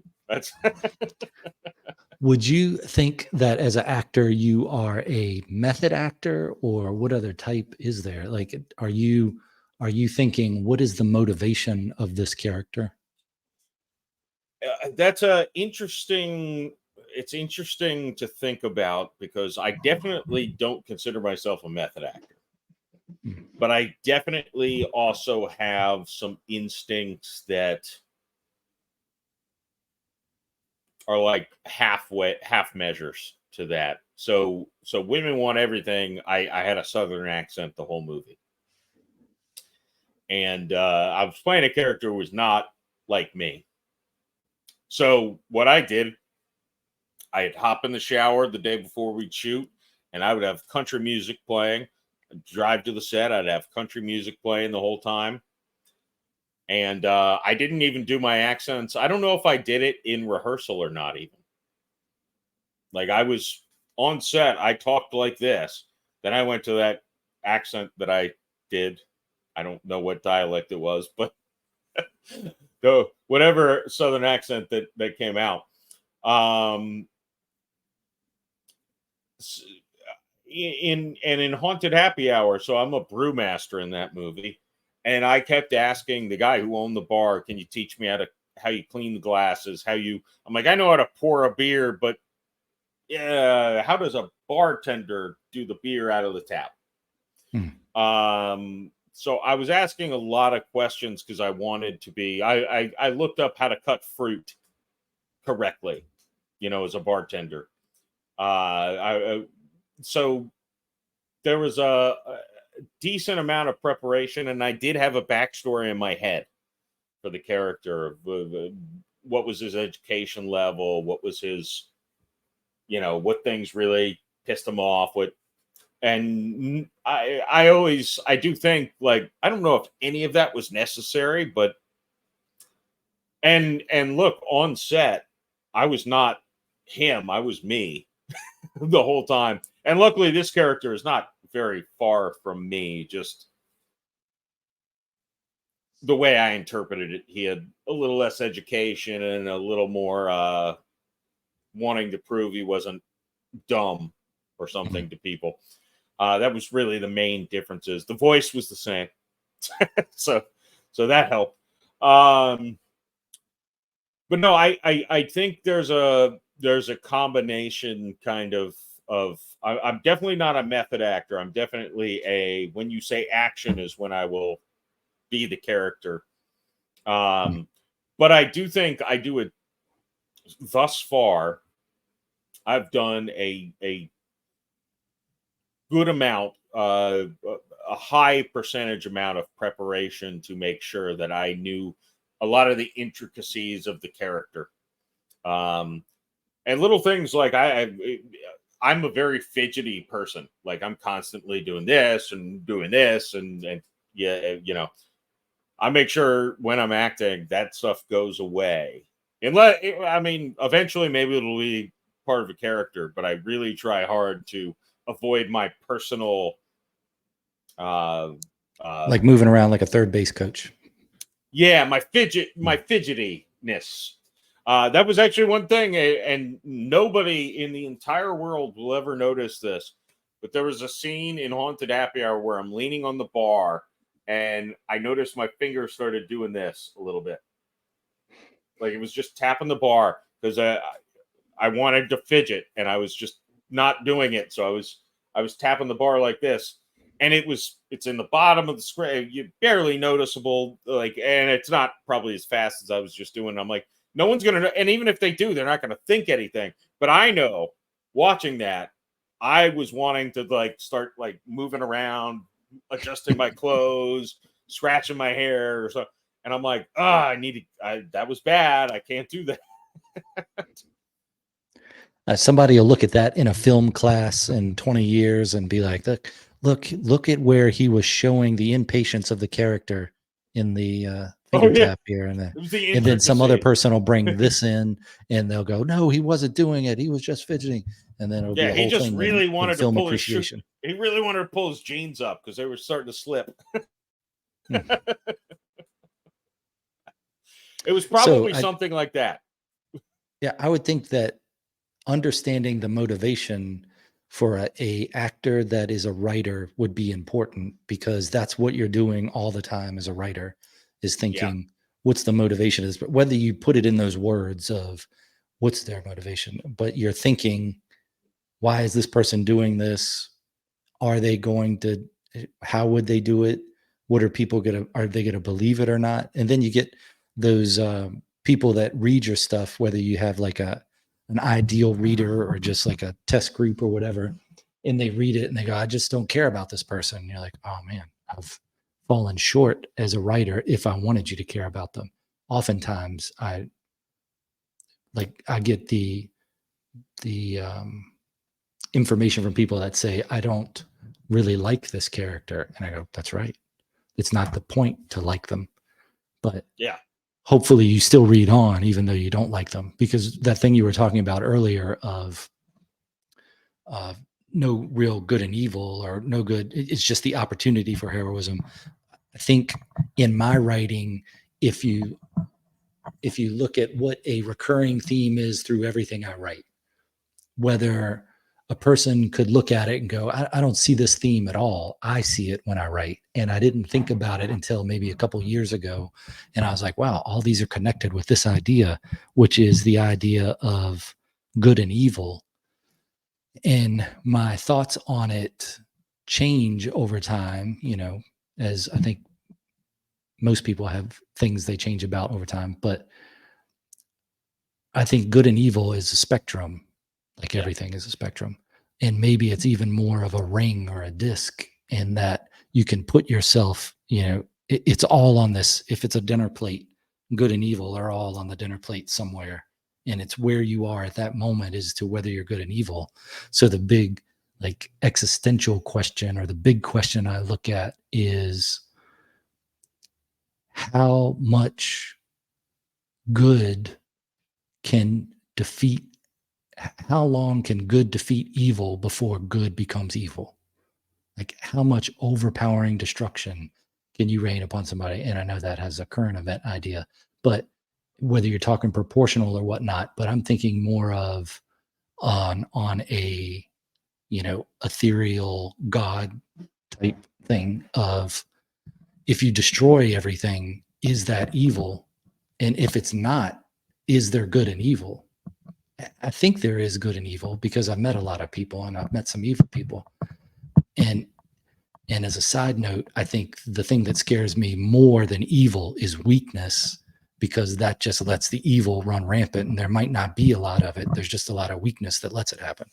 But I think that recurring theme of how much can good win by before good becomes bad? I don't know. What do you have a recurring theme in your writing that maybe you thought about, or maybe you haven't, that you think about now and go, oh, well, I think this is what I'm motivated by? I like to,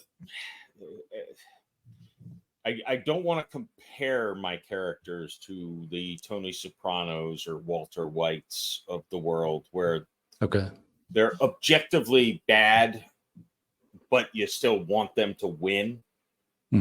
I mean, it's a weird thing. Even Don Draper in Mad, like bad guy, not a good guy, but you're still Oh, like, really? well, I don't want him to lose. I want him to win. I want him to succeed.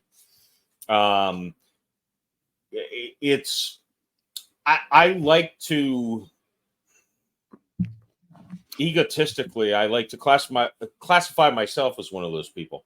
I have a lot of vices that I openly admit to. Drinking, occasional occasional dalliances with other unsavory things that are not Hmm. legal. But so I would say that on paper, if you gave my mom my resume, this is how much he drinks. This is, Hmm. oh, look, he does this on occasion. He does this on occasion. I look like some horrible person who's going to hell. Yeah. But if you interact with me in daily basis, I'm a kind person. I'm a giving person. I'm an empathetic person. Um, I haven't had many moments of courageous opportunities, heroic opportunities. I've had arguably one or two that I've answered, but Very nice. uh, on the flip side, you could look at not only that, but I was actually pondering this the other day because I was listening to, I think it was Adam Carolla's podcast, and he was talking about if the average person was given the decision to, we will kill 10 Americans and it will not be traced back to you, and you will get $5,000. And his question was, what percentage of Americans would take the $5,000 to have 10 Americans killed? Now, I would not do Hmm. that in a million years. Yeah. I would say, oh, 5,000 is not enough. Yeah. yeah, no. I don't even know if I do it for 5 million, to be quite honest. I really don't. You However, can't pick the people. no. Random people. Oh, yeah. Could Yeah. I be don't think I'd do anybody. that. Yeah, if you There's a could pick the Twilight Zone people, show I about I that. might do it for 5,000. but Yeah. but if you but it's completely random, and it's an interesting thought experiment. And I don't think I'd do it 10 random people for $5 million. Like, I obviously $5 million would change almost anyone's life, but I wouldn't end 10 random people's lives. Now, while I'm sitting here thinking about it, I'm like, well, but if someone said we're going to murder 5 million people, or one of your kids is going to die, I would say get rid of those 5 million people, and I wouldn't have a second thought. Mm. It wouldn't even be a debate in my head. Now, you could certainly argue that that's evil. You could also say, well, he's protecting his children. Who wouldn't choose that? But I don't know. That to me is even a more interesting question. It's like, I would in a heartbeat say, you could get rid of 500 million people. Across the world, obviously the country, that would be weird because we don't have that many people here. Less Um, traffic. well, and a lot less. And it's like, there wouldn't be any sense of I want these people to die. It would be no. I would do anything to save that's my job. Is to protect them. Mm. Above all else. So it is But again, if someone said, well, he had the choice to sacrifice a child. Obviously, this is all hypothetical. It's Right. Right. never a Right. real thing. He had a choice to save one of his two kids, and he chose to have 5 million Americans die instead. I would be considered a terrorist. And to me, I'm like, but that's a reasonable decision. Now, put the shoe on the other foot. What if one of my kids was one of those 5 million? I would want that guy Mm. dead. I would probably make it my life's goal to go murder him and Yeah. torture him. Well, now you got the point of politics, which is keep everybody divided. Well, yeah. It is a. So I guess that's kind of where it all. And I guess to tie a bow on it that makes it maybe less philosophical and more creative based. I don't know if you ever watched The Walking Dead. Hmm. But when Rick and Negan's group met, obviously Rick's group was the good guys, Negan was the bad guys, and Jeffrey Dean Morgan always said in every interview, Well, if you followed us since the beginning of the zombie apocalypse, we would be the good guys and Rick would be the bad guys. Yeah. You just followed Rick on this show, so I'm the evil guy. But if you flip this, like, I would be the one helping my people survive, and he's the one killing my people, and I have to retaliate. Which Spoiler alert here. Was Negan the one that killed, what's his name with the bat? is the Daryl, spikes or on it? not Daryl, Abraham and Glenn. Yeah, with the bat. Yeah, that's Yeah. when I stopped watching. I stopped watching it, that one. Yeah. So I don't know anything that happened on The Walking Dead after that. But yeah. Well, but the actor, but that's far enough to know that the actor who played the guy wielding the bat, Negan, it's like, yeah, but if you followed us from the beginning, we were the good guys. Yeah, it's a good point. And now he's riding around motorcycles with Norman Reedus, which is another good show. So a little plug for Norman Reedus's ride and for Adam Carolla's podcast. I'm sure he needs some more viewers. So the tens of people listening to this obviously struggling. Yeah. So what was his determination on how many Americans would take the $5,000 to kill however many unknown to them? I want to say that he thought the number might be around 50%. And I think Harland Williams was his guest. I think he said probably 20%. Both of those numbers seem horrific to me, but I don't think they're wrong. It's probably somewhere in there. My first reaction is 75% would take it. And then thinking about 50%, maybe because the world, or at least the US, does seem to be pretty 50-50 divided right now. And I think going back to that idea of evil and weakness, that a lot of it is because of weakness, because people don't want to skyline themselves against being,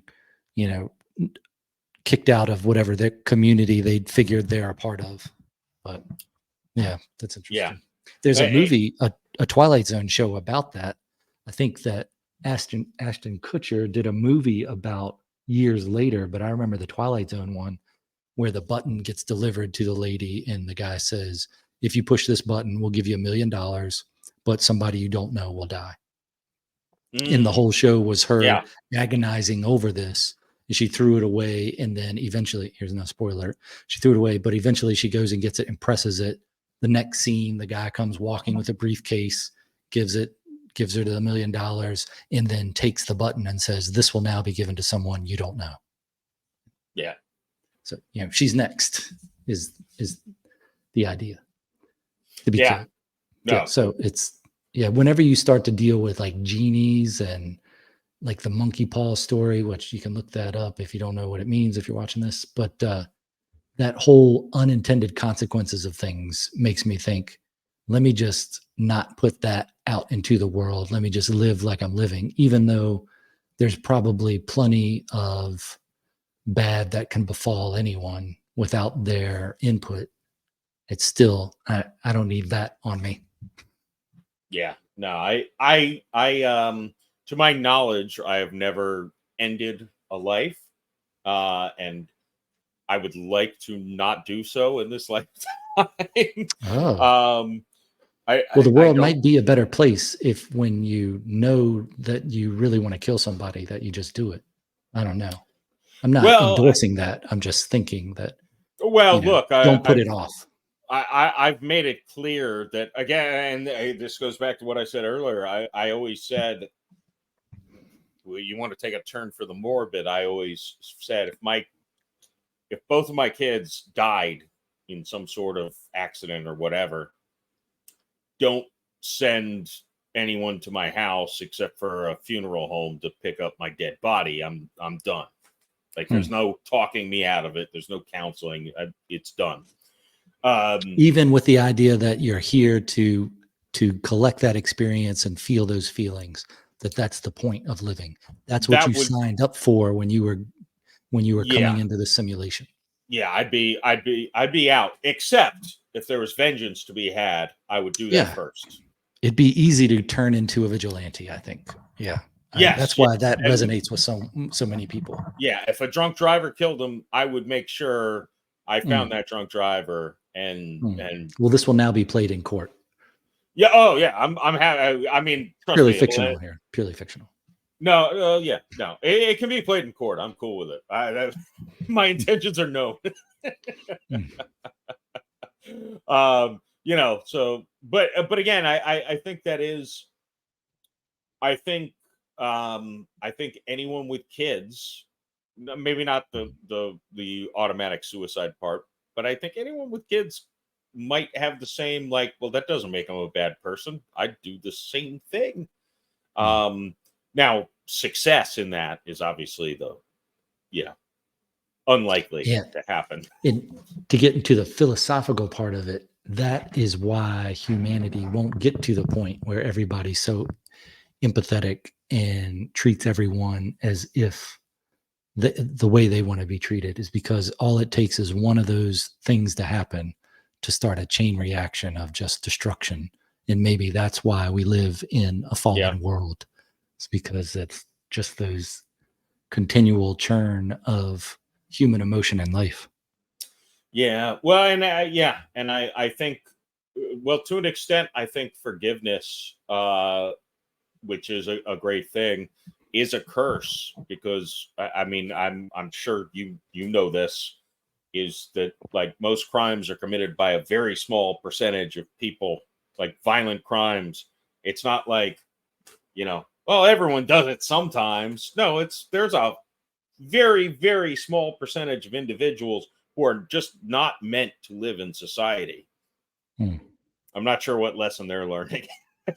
But, Well, the I think ones that who punch random grandmas in the subways in New York, and for no reason, just they do. I do wonder what the purpose of people like that is. And I wonder if it's so other people have to learn how to deal with them. That's the purpose of them, is they're the stumbling block. So how are you going to, or the block that you learn from dealing with? Well, yeah, Yeah. maybe that's the. I mean, look, in some places across this country, those people just get automatically released Yeah. and are free to go about. Maybe it's a lesson to the people who release them to not be as empathetic. Oh, well, we need to think about their circumstances of blah blah blah. No, this is a violent person. We need to put them in a cage and see if they can be rehabilitated. I Yeah. mean, Well, I mean, it's you got to harsh. follow empathy to the logical conclusion there, which is, if I'm empathetic for a killer, does that mean I lock them up, let them go, or execute them? Now, if I'm looking at it from their perspective, if what they did, is that something that I would want to live with or not? And maybe you're helping them by incarcerating them and not letting them do that to someone else. You've taken away that ability for them to do it. Or maybe the execution is the thing they need the most, is just to be, if this is a game, to take that piece off the board. It's, Hmm. yeah, Yeah, I interesting I wouldn't things to want to think have to about. make those decisions. But yeah, Yeah. that's Well, you have to ask yourself the question, and this is what I think any writer asks themselves, whether they know it or not, which is it, do some people need to be killed? Because it's hard to find a story these days where people aren't killed. So somebody is thinking about killing them, and why. Even from a more relaxed standpoint, whether you're sitting in a recliner writing a book, or you're at a desk and you're not in the heat of the moment, then you're still pondering those ideas. It's similar to that same way of, if you're going to be good at anything, you have to think about all those different scenarios and what would you do in certain situations. So yeah, for the policing end of that, one of the main reasons is so you could react quicker, because you don't want to be a bystander in a situation where you're supposed to take action. So if somebody comes in and starts shooting, are you going to shoot them, or are you not? Are you just going to watch? And why are you there if you're just going to watch?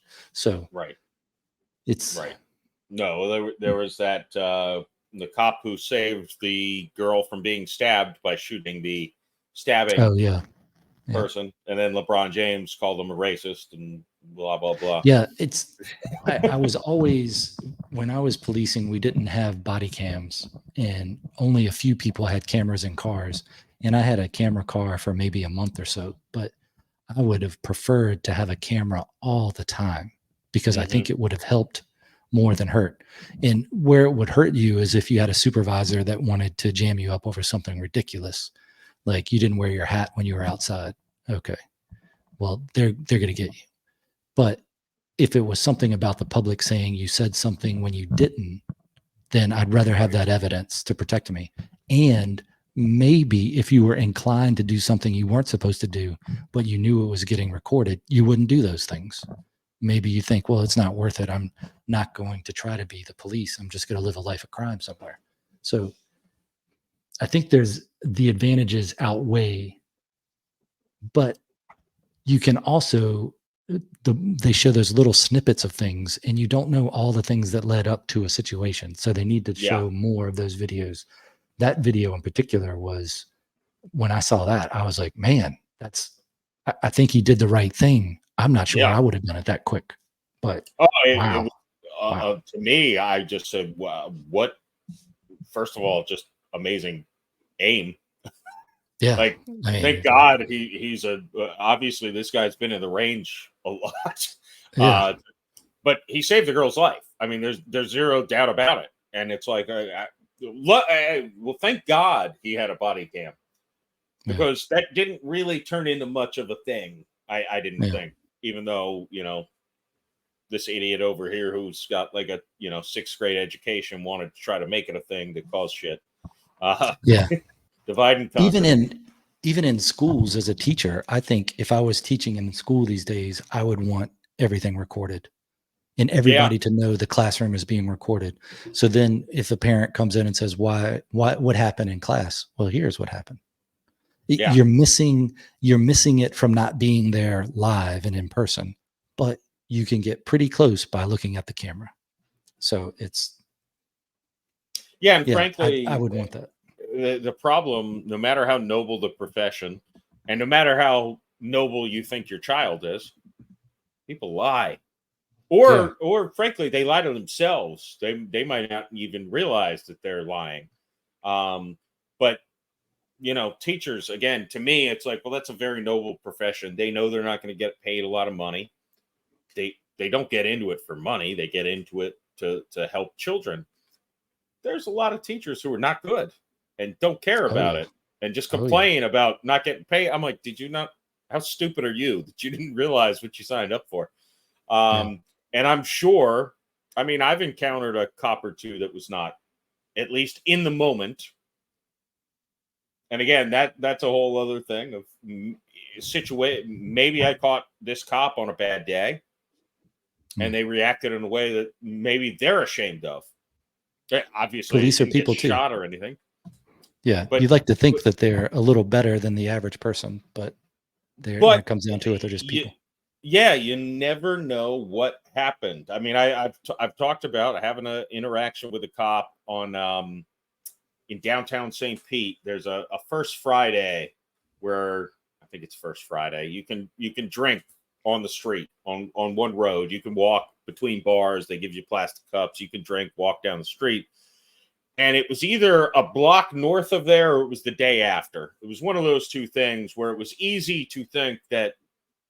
So I walk out of a bar with a cup and I hear someone behind me, don't know who it is, say, "Hey, you got to get rid of that cup." And I'm like, I'm almost done. Next thing I knew, the cop grabbed me, spun me, got in my face, and was like, we were about to go. And I don't even know who this is attacking me from behind. And luckily, another cop came up and broke up the thing. And I'm like, what the hell just happened? And it's like, that cop was probably having a horrible day, or he shouldn't be a cop. I mean, it could be either one of those things. I don't know the guy. But it got really uncomfortably confrontational when you're, just a guy. Again, I don't know if I was a block north of where you're allowed to walk or whether it was the day after and then my brain just wasn't. But I'm like, it's such an innocuous thing. There's no reason to react that violently. To me, in reality, it was the wrong city and 3 months away. Yeah. In reality. One of the biggest questions for me when starting policing was, what can I do and when can I do it? And that's the the big pressure of when can you arrest somebody, because that's such a big deal, arresting somebody. There's not a lot of other jobs out there like that. So yeah, policing, what a great job. I recommend, if people have the ability to do it and the drive and the courage to do it, to give it a try. It's dangerous, but I think it's worth it. Yeah, Let's talk about, I can't imagine. can we talk about podcasting for a minute? Maybe Yeah. we can close it out on this topic. How did you decide the format for your show? I was very sick of people. So when I basically announced to people, I'm going to start a podcast, and everyone's like, "Oh, that's great. You got the voice for it. You'll be great at podcasting," you know. And every single person was like, "Well, you got to come up with a cool name. You got to have a specific focus of this podcast." And I'm not saying there's anything wrong. Most of the podcasts I listen to have specific focuses, but I just couldn't put my finger on one. I'm like, but I want to talk about this, and I want to explore this, and I want to do this and that. And I'm like, eventually, it was something I decided to just name and launch while I was just drinking, because I was frustrated at. It's been 5 months since I've wanted to start a podcast, and I still haven't gotten my feet wet with this. So I just said, hey, it's going to be the Jeff Macolino podcast, and the focus is going to be me and what I want to talk about. And the next day, before I started drinking, I think the first episode, I just recorded solo. Like, I just recorded into my phone, put an episode out there, and I'm like, good. And I'm like, oh, God dang it. Now I need to really figure out what the hell the rest of the episodes are going to be about. So I started looking for guests. My first, I don't know, 7 episodes or something. I think 4 of them are just me talking into the microphone. I think the last solo episode I had was episode like 41. The first time I had a guest on, I was like, all right, well, this is what I want. I had a comedian on, Frank King, who used to write on The Tonight Show. He's a stand-up comedian of 20, 30 years. He's also a suicide prevention speaker. And our conversation just ranged from like joking, ridiculous comedy stuff to like us sharing our near suicide stories with each other. And it was like, this is what I want. Like, we just went from just laughing and then almost, crying to laughing again and sharing stories. And I'm like, this is what I want. I want to be able to just explore, whether it's a positive story, a negative story. There's episodes where I've cried, my guest has cried. Almost every episode we're laughing. I'm pretty sure every episode I've laughed. But I think that was my thing, is just I don't want to be hamstrung by having one specific topic, because I would get bored of it. I like to talk to people in all different fields, people who I think are crazy. I've had several who I'm like, this person's insane, what they think, whether it's a flat earth or there's been weirder than flat earth, substantially weirder than flat earth. And I'm like, but this is fun for me. I just want to ask people questions. I'm not confrontational about it. I maybe would stand up for a point or two if it's something that is like something I've lived. But from a spiritual, metaphysical perspective, they're telling me I don't know anything. I'm just going to ask questions and let them tell their story. And sometimes I just also love to just have comedians on where we just, go back and forth and laugh and, just have fun. So it's been, as far as the Jeff Macolino podcast, I'll say the question I'm sure people have asked you this. If someone gave you $100 million overnight, what would you do? And I said, well, I'd definitely still do the podcast. I'd just be able to get better guests, I assume. Oh, burn. And that's not a even shot. That's not even slighting my guess. I could get more famous. I could definitely figure out a way to be like, augment hey, your I want guest. Joe Rogan to come on my podcast. I'm sure I Hmm. could grease the wheels and get him to come on, even though I don't know if I he'd don't be a know. He great seems guest. like his own. He seems like his own guy. I don't think he's going to do anything he doesn't want to do. That's He's true. already got the money, so he But you doesn't could need to. probably attract some people that you wouldn't otherwise attract. But I also love the guests that don't even. I mean, I have guests on that have literally zero social media. Like, no way that they're going to promote the episode, which you probably can relate.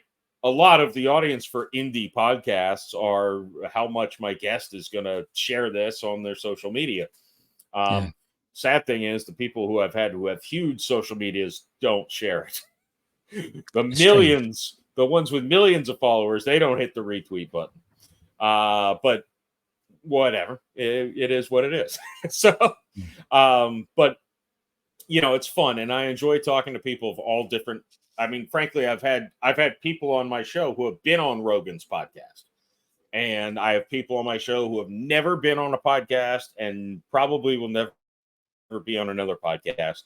And I love kind of the variance of everything, just getting to experience different people and different thoughts and different mindsets. I find it outstanding fun for me. So I don't plan on ever stopping, whether or not it.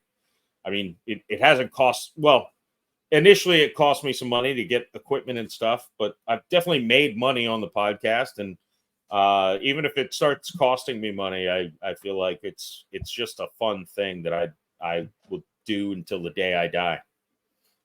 How do you book guests? The best guests I end up getting are through referrals. I've also been very fortunate to land on the radar of some like PR people. And so a couple of the guests of mine who went on to be on Rogan's podcast, they reached out to me about 2 months before they went on Rogan, and they wanted to get a test run, basically. And I listened to them on Rogan. I'm like, oh, they were testing out material on me. I was a practice run. I had a teacher who got fired on OnlyFans, and she hired a PR team. And she said right on my podcast that in 2 months, she was going to be on Dr. Phil. She hired a PR team, and they said the first podcast we want you to go on is the Jeff Macolino podcast, because he will not try to gotcha. He will just let you talk. He'll ask you questions. He's going to be easy peasy. And I'm like, I don't know if that's the best reputation, but with PR people, it's good. So I've been lucky with that. And then there's Matchmaker .fm. Yeah. Not .com. .fm. Yeah, which is where in the beginning, that's really where I found, I would say, the vast majority of my guests. Nowadays, I don't go on as often, but.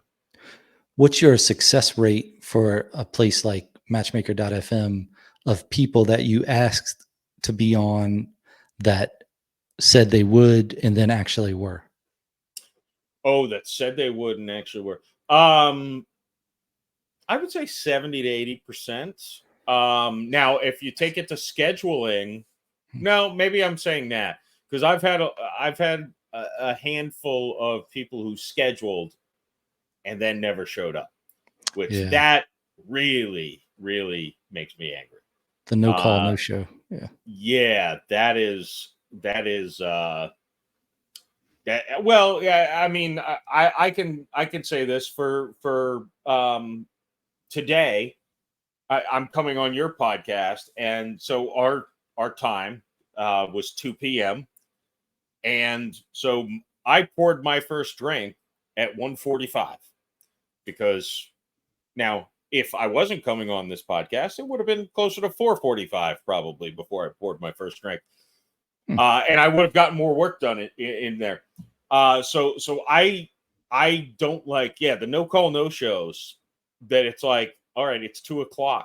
I'm sitting here And you know how well, and the shoe's on the other foot. If I just didn't show up, didn't say anything, you would have rightfully been infuriated. I planned my day around this guy being here, and then he just didn't have the courtesy to even say I've chickened out, because that is what I found with a lot of these people. They've never been on any podcast. Oh, really? I think they just got cold feet.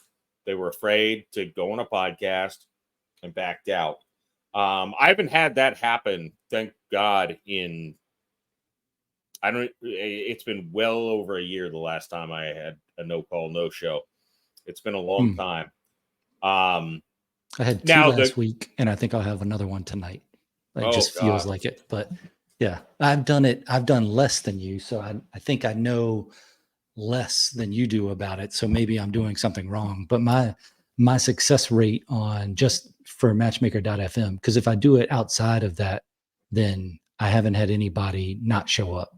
And you know if they'll do it right when you talk to them. But out of the people I've asked on matchmaker.fm, which is a site for people who have a podcast and people who want to be on podcasts. Mm-hmm. So I would expect when you send a message to somebody that they would say yes or no. They wouldn't just say nothing. So I've got like 50% answer rate. Yes. When I send a thing out. And then of the people that do answer, maybe you're getting more into the higher percentage of like 80% say they'll be on. And then out of the 100, then you have like 20%. So that's how you get to the 80. But you have 20% of the people that did answer that then say they just don't respond after that. They never schedule anything. Yeah. Yeah. And then I have maybe out of like this one is number 78. And I think I have some in the 80s that are already recorded. So I think I have about 85 total so far. That out of that, I've had maybe 10 that canceled, and they cancel anywhere from a week before when I send out the thing of, looking forward to this at this time and date, and then I've had maybe 7 or 8 that just don't call and don't show up. And then I'm like, I'm not angry about it. I'm more disappointed because I've put time into it to do the research before, to see what they have going on and what I would like to talk to them about. And I think about the conversation before I talk to them, like maybe I'd ask them about this or this. And then you get excited about talking to the person and then they don't show up and you're like, oh man, come on, just let me know.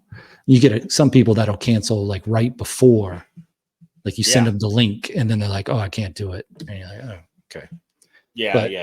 Yeah, those aren't helpful either. The 15-minute, 10-minute before people who are like, "Oh, sorry, something just came up," and it's like, "Well, all right, I still already poured my drink, so yeah." So I guess I'm going through with this. Yeah. No, it's a it's a lack of courtesy. But no, I have been lucky. I can't remember the last time I had a complete no call, no show.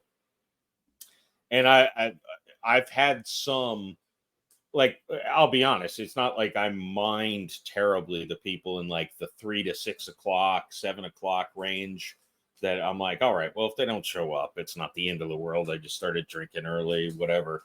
But I've had some that I'm like, they're on the West Coast and it's like midnight, 11:30 my time, and I'm like, if I am taking a nap earlier today to make sure I stay up this late, if they don't show up, I'm gonna lose it. And look, I've been very fortunate, and to be honest, the last guy who no called, no showed was the first time I also did I'm not even bothering to email this person, like, you just go away, I don't. And it was someone who also, he was a guy, that specific person, and I feel like these are the sketchy ones on there. And I've also, again, I've had success with some of these people, but he was a guy who's like, I'm going to launch a podcast soon, and I want to be a podcast guest. And I'm like, oh, this guy seems interesting. And you look, there's no podcast guest appearances, hasn't launched the podcast yet. and then he doesn't show up for yours. It's like, this guy just wasn't serious. He had the idea to do it. He just didn't have the courage to follow through with it.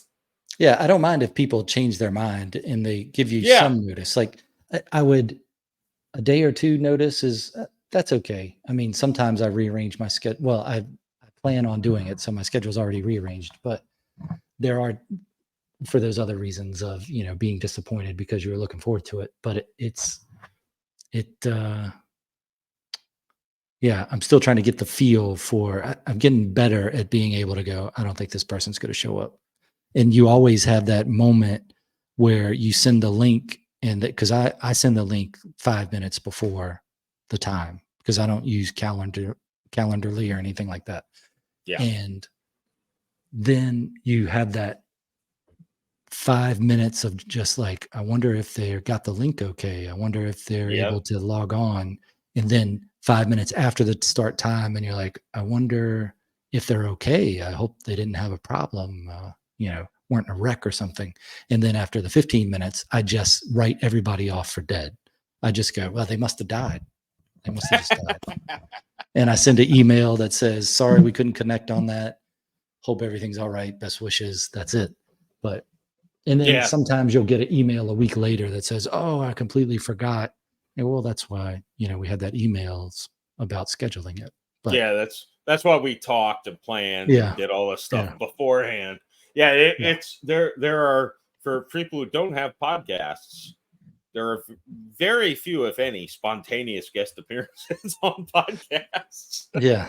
They're usually planned weeks in advance. Like getting at least a week or two. I guess it's like getting stood up, I guess. Maybe that's what it is. Yeah. So. Well, I would say in general, I've been stood up more by females in both podcasting and in real life. So I have I think my getting stood up on podcast is like runs the gambit. So it's because I've had like a couple rappers that just they seemed into it and then they just didn't show up, and then I just got ghosted. So then I'm thinking, well, they probably died. I have had rappers and reality TV people. And I've also had some on the podcast who were great. So this is not a slight on them. But women on reality TV shows and rappers are probably the top two of mine. I'm like, yeah, there's a decent chance they're not showing up. Huh. Yeah, I just think because the nature of the business that they're in is more, maybe you make more plans than you actually do. And if you get better plans, you don't worry about canceling the old plans. Right. You just move on. You're just lost in the rock starness of it, maybe. I don't know. Yeah. I guess that's a way to avoid confrontation. Just ghost the person. I think that's a new thing that I mean, I wish I could do that sometimes. Like I'm like, oh, I wish I was inconsiderate enough to just be like, I'm just not responding, and they're gone. I like the closure. Even fairness, if you're just talking to the universe. I've never even had a hard ghosting from a female, like in a dating. Like they'll be like, no, I don't want to talk to you again. And I'm like, oh, well, that's cool. Thank you.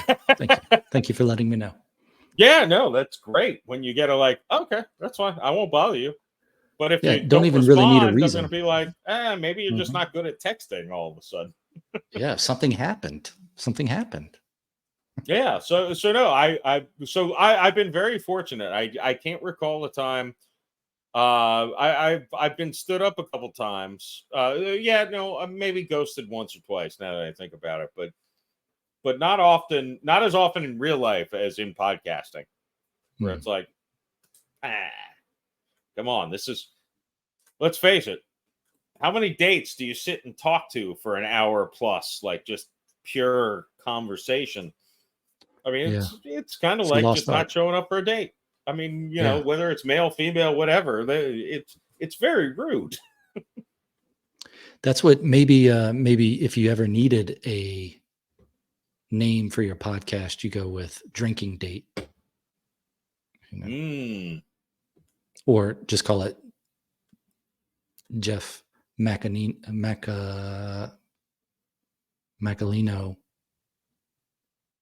drinks,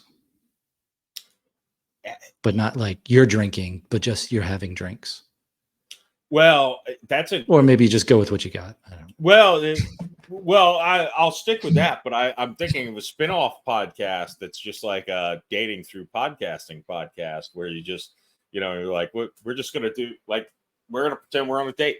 Like, obviously it would only be me and women. I don't think I could really pull it off. Otherwise, what? Why are you limiting yourself? Don't limit yourself. You might still have it. Yeah, but I would like that sexual tension to be there. Maybe this needs to be an in-person podcast. I think you might be giving me a whole idea of that'd be more uncomfortable. That's better. In-person podcast. We sit at a table. I hire someone to bring us food and drinks and stuff, and we have to sit there with microphones in our face, and like it's a first date. It's called It's a Date. It's a date. Yeah, with drunk Jeff. Yeah. I didn't know you were going to be so drunk. You should have gotten here on time. Well, see, that is, in fairness, that's the reason I'm so bad at dating. Is I'm great at meeting the girl when I've been drinking, and I'm an enticing, awesome character. Then I say, "Well, do you want me to pick you up and drive you to the date?" And I don't drink and drive. I mean, no, I can have a beer or two, but I'm not a drinker and driver. So if I'm driving a girl on a date, that's a drinking and driving. Well, for me, it's well under my blood alcohol content, and trust me, if you're going to drink it all, don't drive it all. That type of thing. I mean, you don't want to be the instant bad guy when somebody runs into the back of you at a stop sign. Oh no, no! I smell the odor of alcoholic beverage coming from your mouth. You don't need that hassle. I learned that, but I'm comfortable at 280 pounds, popping one or two beers and driving. But no, seriously, like that's my, like, if I'm going to have more than two beers, and that's beers, not whiskey, which is my preferred drink. Like I draw a pretty hard line. Is there a reason I drink more than a couple beers? If there's a possibility, I'm not driving. So on dates, I show up and I'm sober Sally, and they fell in like with drunk Jeff. Oh. And I just can't bring the entertainment. Usually it's the other way around, but I know. Okay. Isn't that weird? Yeah. Maybe that's a good name for your podcast. The other way around. Then, yeah. Yeah. Yeah. Well, it would go terribly with his sober Jeff going on dates. It'd just be like, so, hi. The other factor, let's face it, is a lot of times we've both been drinking. So a little more than a normal first date activity would go on. And then you've got that kind of hanging over your head. Like, we're on our first date, and we've already done something, whether it's first base or a home run, But it's like, this is awkward. I don't know how to act now, because now I'm a different person. I'm completely sober. I have no confidence. I have no self-confidence. Yeah. Yeah, I think you got to spin off there, but I worry about trying to do two podcasts at once. You see a lot of people that have 4 or 5 podcasts, and I'm thinking, dude, you have to have a staff for each one. And what are you going to, how often are you recording that? And how often are you trying to release them? And all those things you learn when you start doing a podcast, that it is like a college course, the equivalent of, of learning all the different things of, what are you doing for lighting? What are you doing for consistency? What are you doing for equipment? How are you publishing? Where are you posting? What are you doing for advertising? All those things. What do you do to prepare for a podcast? Like 1 week in advance, 1 day in advance, 1 hour in advance? A week in advance, I generally do nothing. Aside from scheduling, of course, which is usually done more than a week in advance. I maybe will follow on socials. So if something pops through, I don't really spend a lot of time on socials, but something pops through, it'd be like, oh, I'll make a note. I want to talk to him about this tweet or this post or this picture on Instagram or whatever. I will say it also depends on what this person does. I mean, if they're an author, maybe a week in advance, I'll start reading their book because, you can't really do that in an hour in advance. Although I've done that before too. You can get an idea of, of a book in an hour. Nice. I read the first page of every chapter of your book. Yeah, well, I read the foreword. I read the end. I got an idea. I read the back cover. But although, so in fairness, one of the things I actually found personally was like if I'm talking to a comedian who has a stand-up special that's coming out or has come out, I prefer to talk to him before the special comes out. Yeah. Because if it's already come out, I've watched it, and then I'm going to ask weird questions about their special, and then I'm going to also be cagey because I don't want to spoil it. That's why stand-up especially. You don't want to, blow any punchlines before people have had a chance to watch it. And the same with books. I actually find that my most effective interviews are when I read like 50 to, I'll say, depending on if it's a 300-page book, reading 50 to 100 pages is the sweet spot. You get a good feel of what the book's about, the tone of the book, but you're not spoiling anything in the back 2/3. And if you spoil something in the front 5 to, the first third of the book, you're not destroying the book for the audience. It's like a safety feature. Yeah. Yeah. So I've actually found that is the way I like to go about it. Is the other thing is sometimes I've over prepared. I've had a guest that I've listened to them on 5 podcasts, and I've watched all their stuff everywhere that's possible. I've read everything they've written, and then I find that there's 2 things. One is I have a list of questions this long, and I'm not actually paying attention to what they're saying because I got to go down this list. The other thing is I find it boring to hear a story they've told on 5 other podcasts that I've heard 5 times. I don't want to hear it again.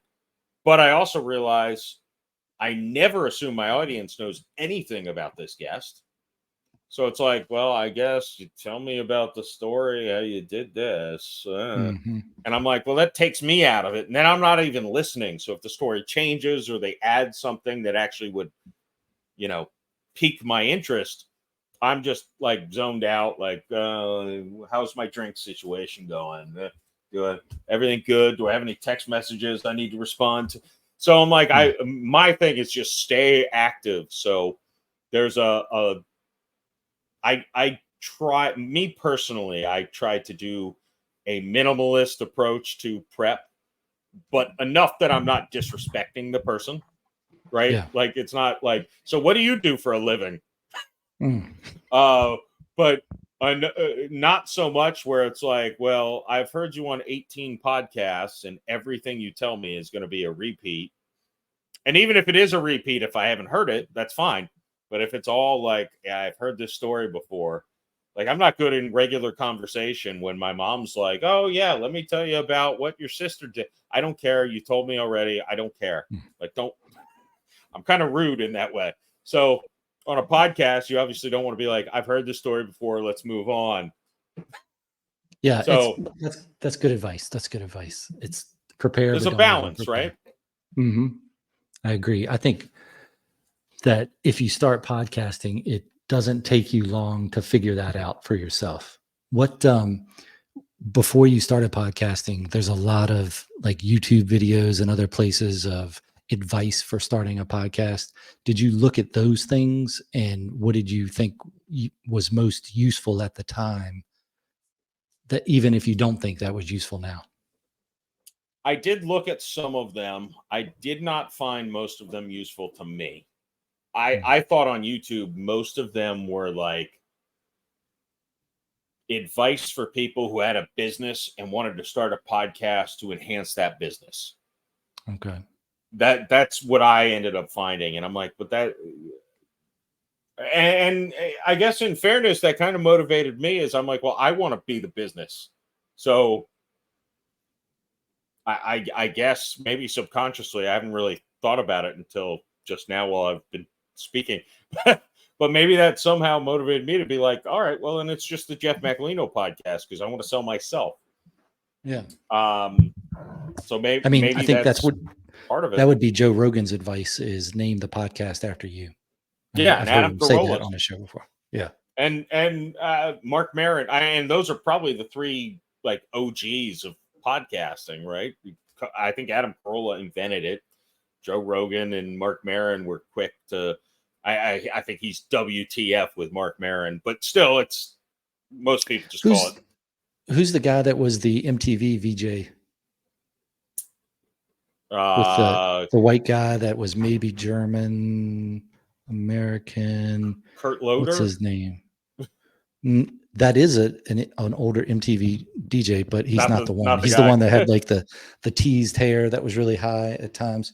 I think he's the guy that started podcasting, or at least started RSS feeds. He's been on Joe Rogan a few times, and those are good ones to watch when they talk about that stuff. He's an interesting guy. But yeah, the Mark Maron one I listen to sometimes. Adam Carolla I listen to regularly.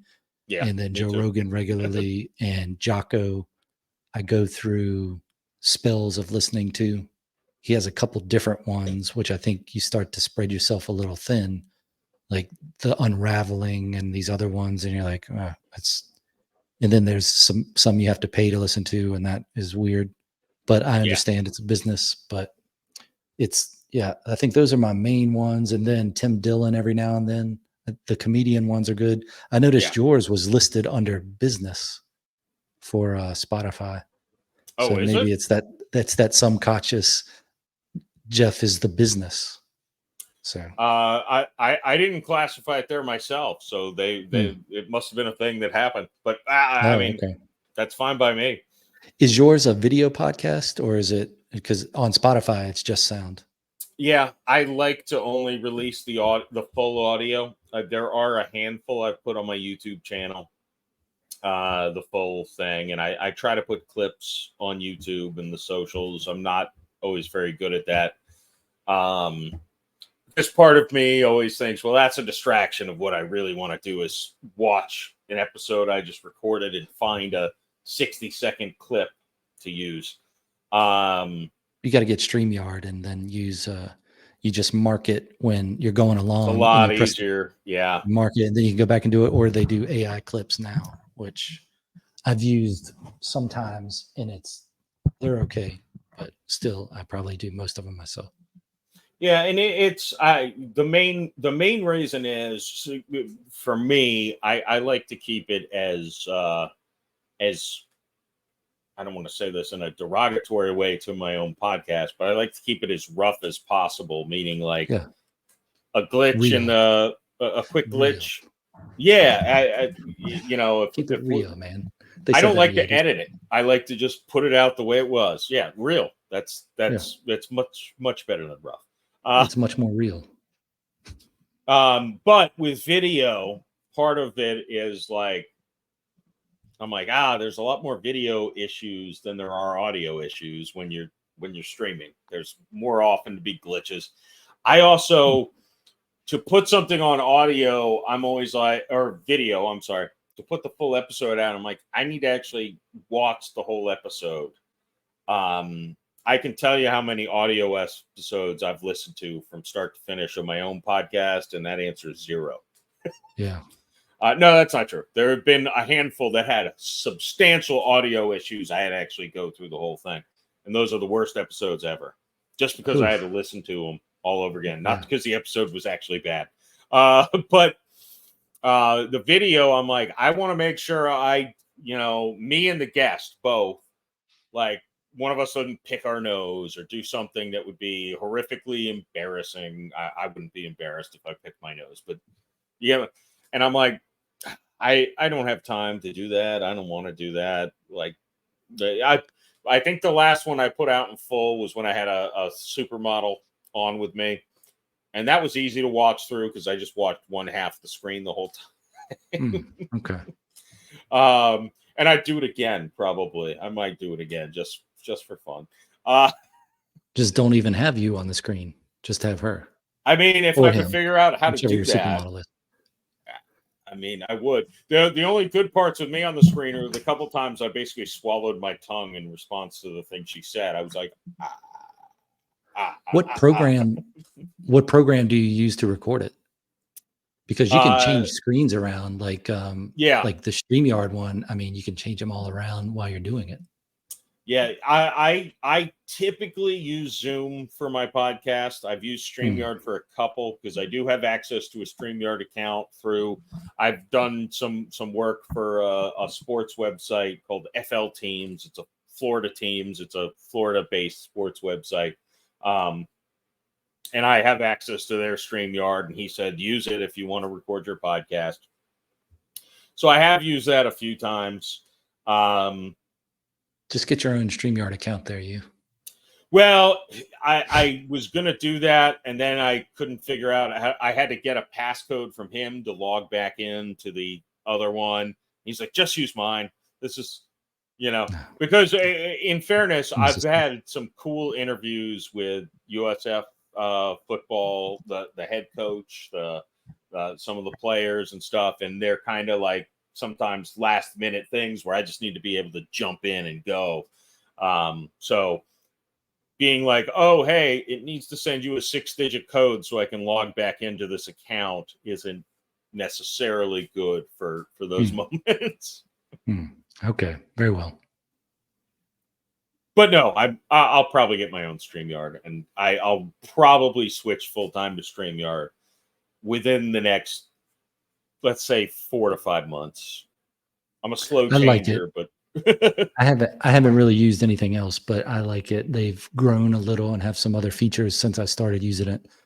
The only thing is every now and then you'll have like a thumbs up or thumbs down on the screen, and I think that's the AI in StreamYard that's saying the picture is bad for some reason, or it's some sort of social commentary. I'm not sure, but I don't. That happens on Zoom too. That actually happened in the podcast I put on YouTube with the supermodel like 3 times. It happened on this podcast. So yeah, I saw one time I had a thumbs up. So what I read, because I was like, because one time I got a thumbs down and then I got 2 thumbs up.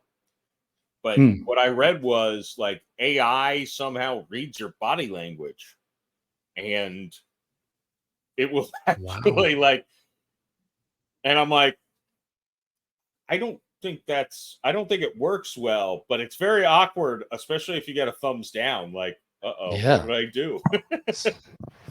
Usually it's all thumbs up on my part, but you also only see it on the other person. I don't know if you see it on your own screen, because I saw it on your screen while we've been talking.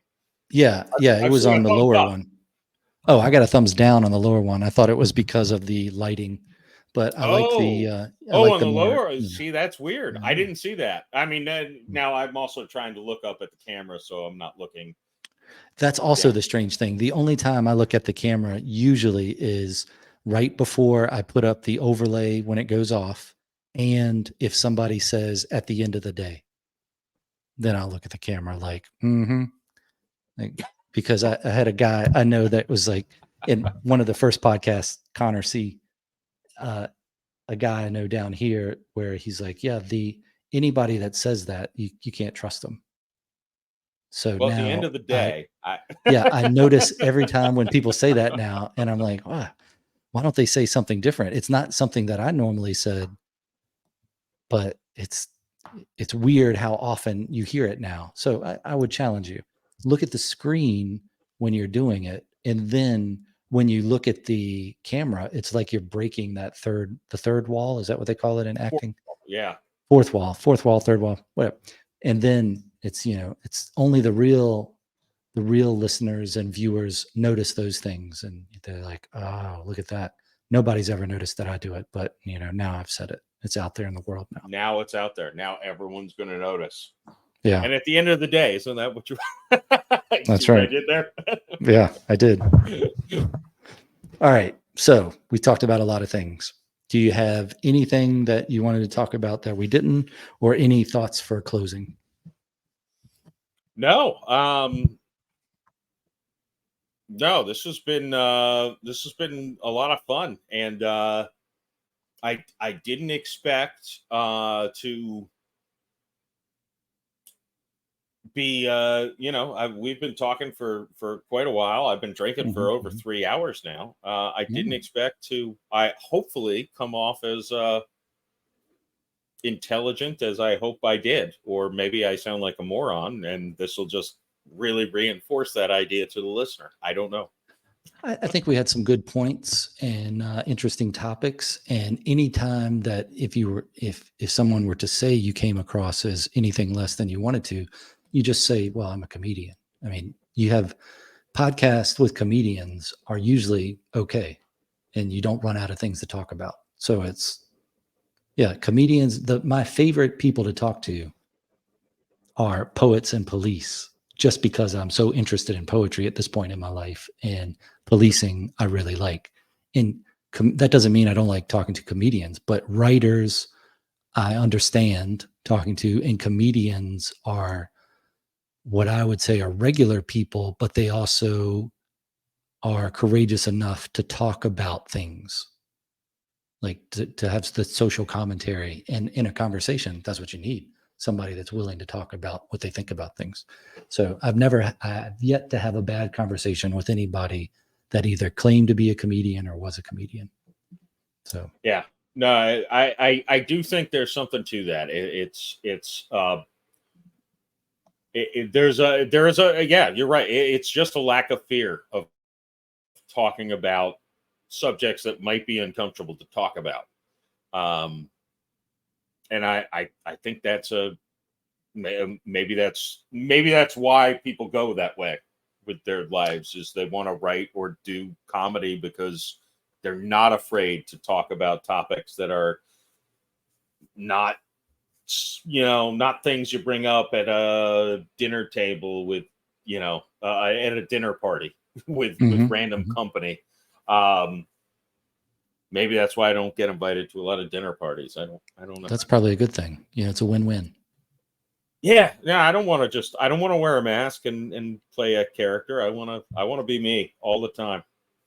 Yeah. So that's good advice for people starting a podcast and they're like, I don't know who to talk to or who to try to book. Book a comedian, because you're going to talk about things, and they're regular people. I mean, you got crazy people out there too. So, I mean, you could run into a crazy, like a comedian that is going to do a bit the whole time, but Yeah, okay, that's still going to be something, So it's, yeah. yeah, yeah. No, there's you never run out of material. I feel like when you're talking to somebody who's got a foot in comedy, Hmm. you, if you do, they're not going to be very successful in comedy. Hmm.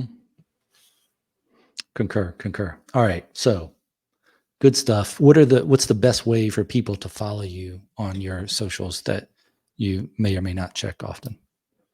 Yeah, I got X, Instagram. Those are both at St. J Mac. I've got a Facebook page for the Jeff Macolino podcast. That podcast is on Spotify, Apple. It's on everything where you can listen to podcasts. And I got a YouTube channel, which I do some podcast clips. The big thing on the YouTube channel is called Drunk Jeff Eats. It's where I review fast food items, and oftentimes I'm a little intoxicated. But Hmm. that's one of those things where it's like, well, if I'm going to do this and it's an unhealthy life habit, might as well record it and try to make a few pennies back on it. So that's the philosophy there. All right. I have some of those links, and I think I'll get the other ones from you. So they'll be in the show notes for anybody that wants to look at them. And I looked at or listened to your podcast on Spotify, and I guess it's on other places as well. Yeah, it's pretty much everywhere that Okay. podcasts are. All right. Sounds good. I appreciate your time, and I will talk to you after this musical exit if you're good with that. Absolutely. All right. Thanks for being on. Thank you for having me.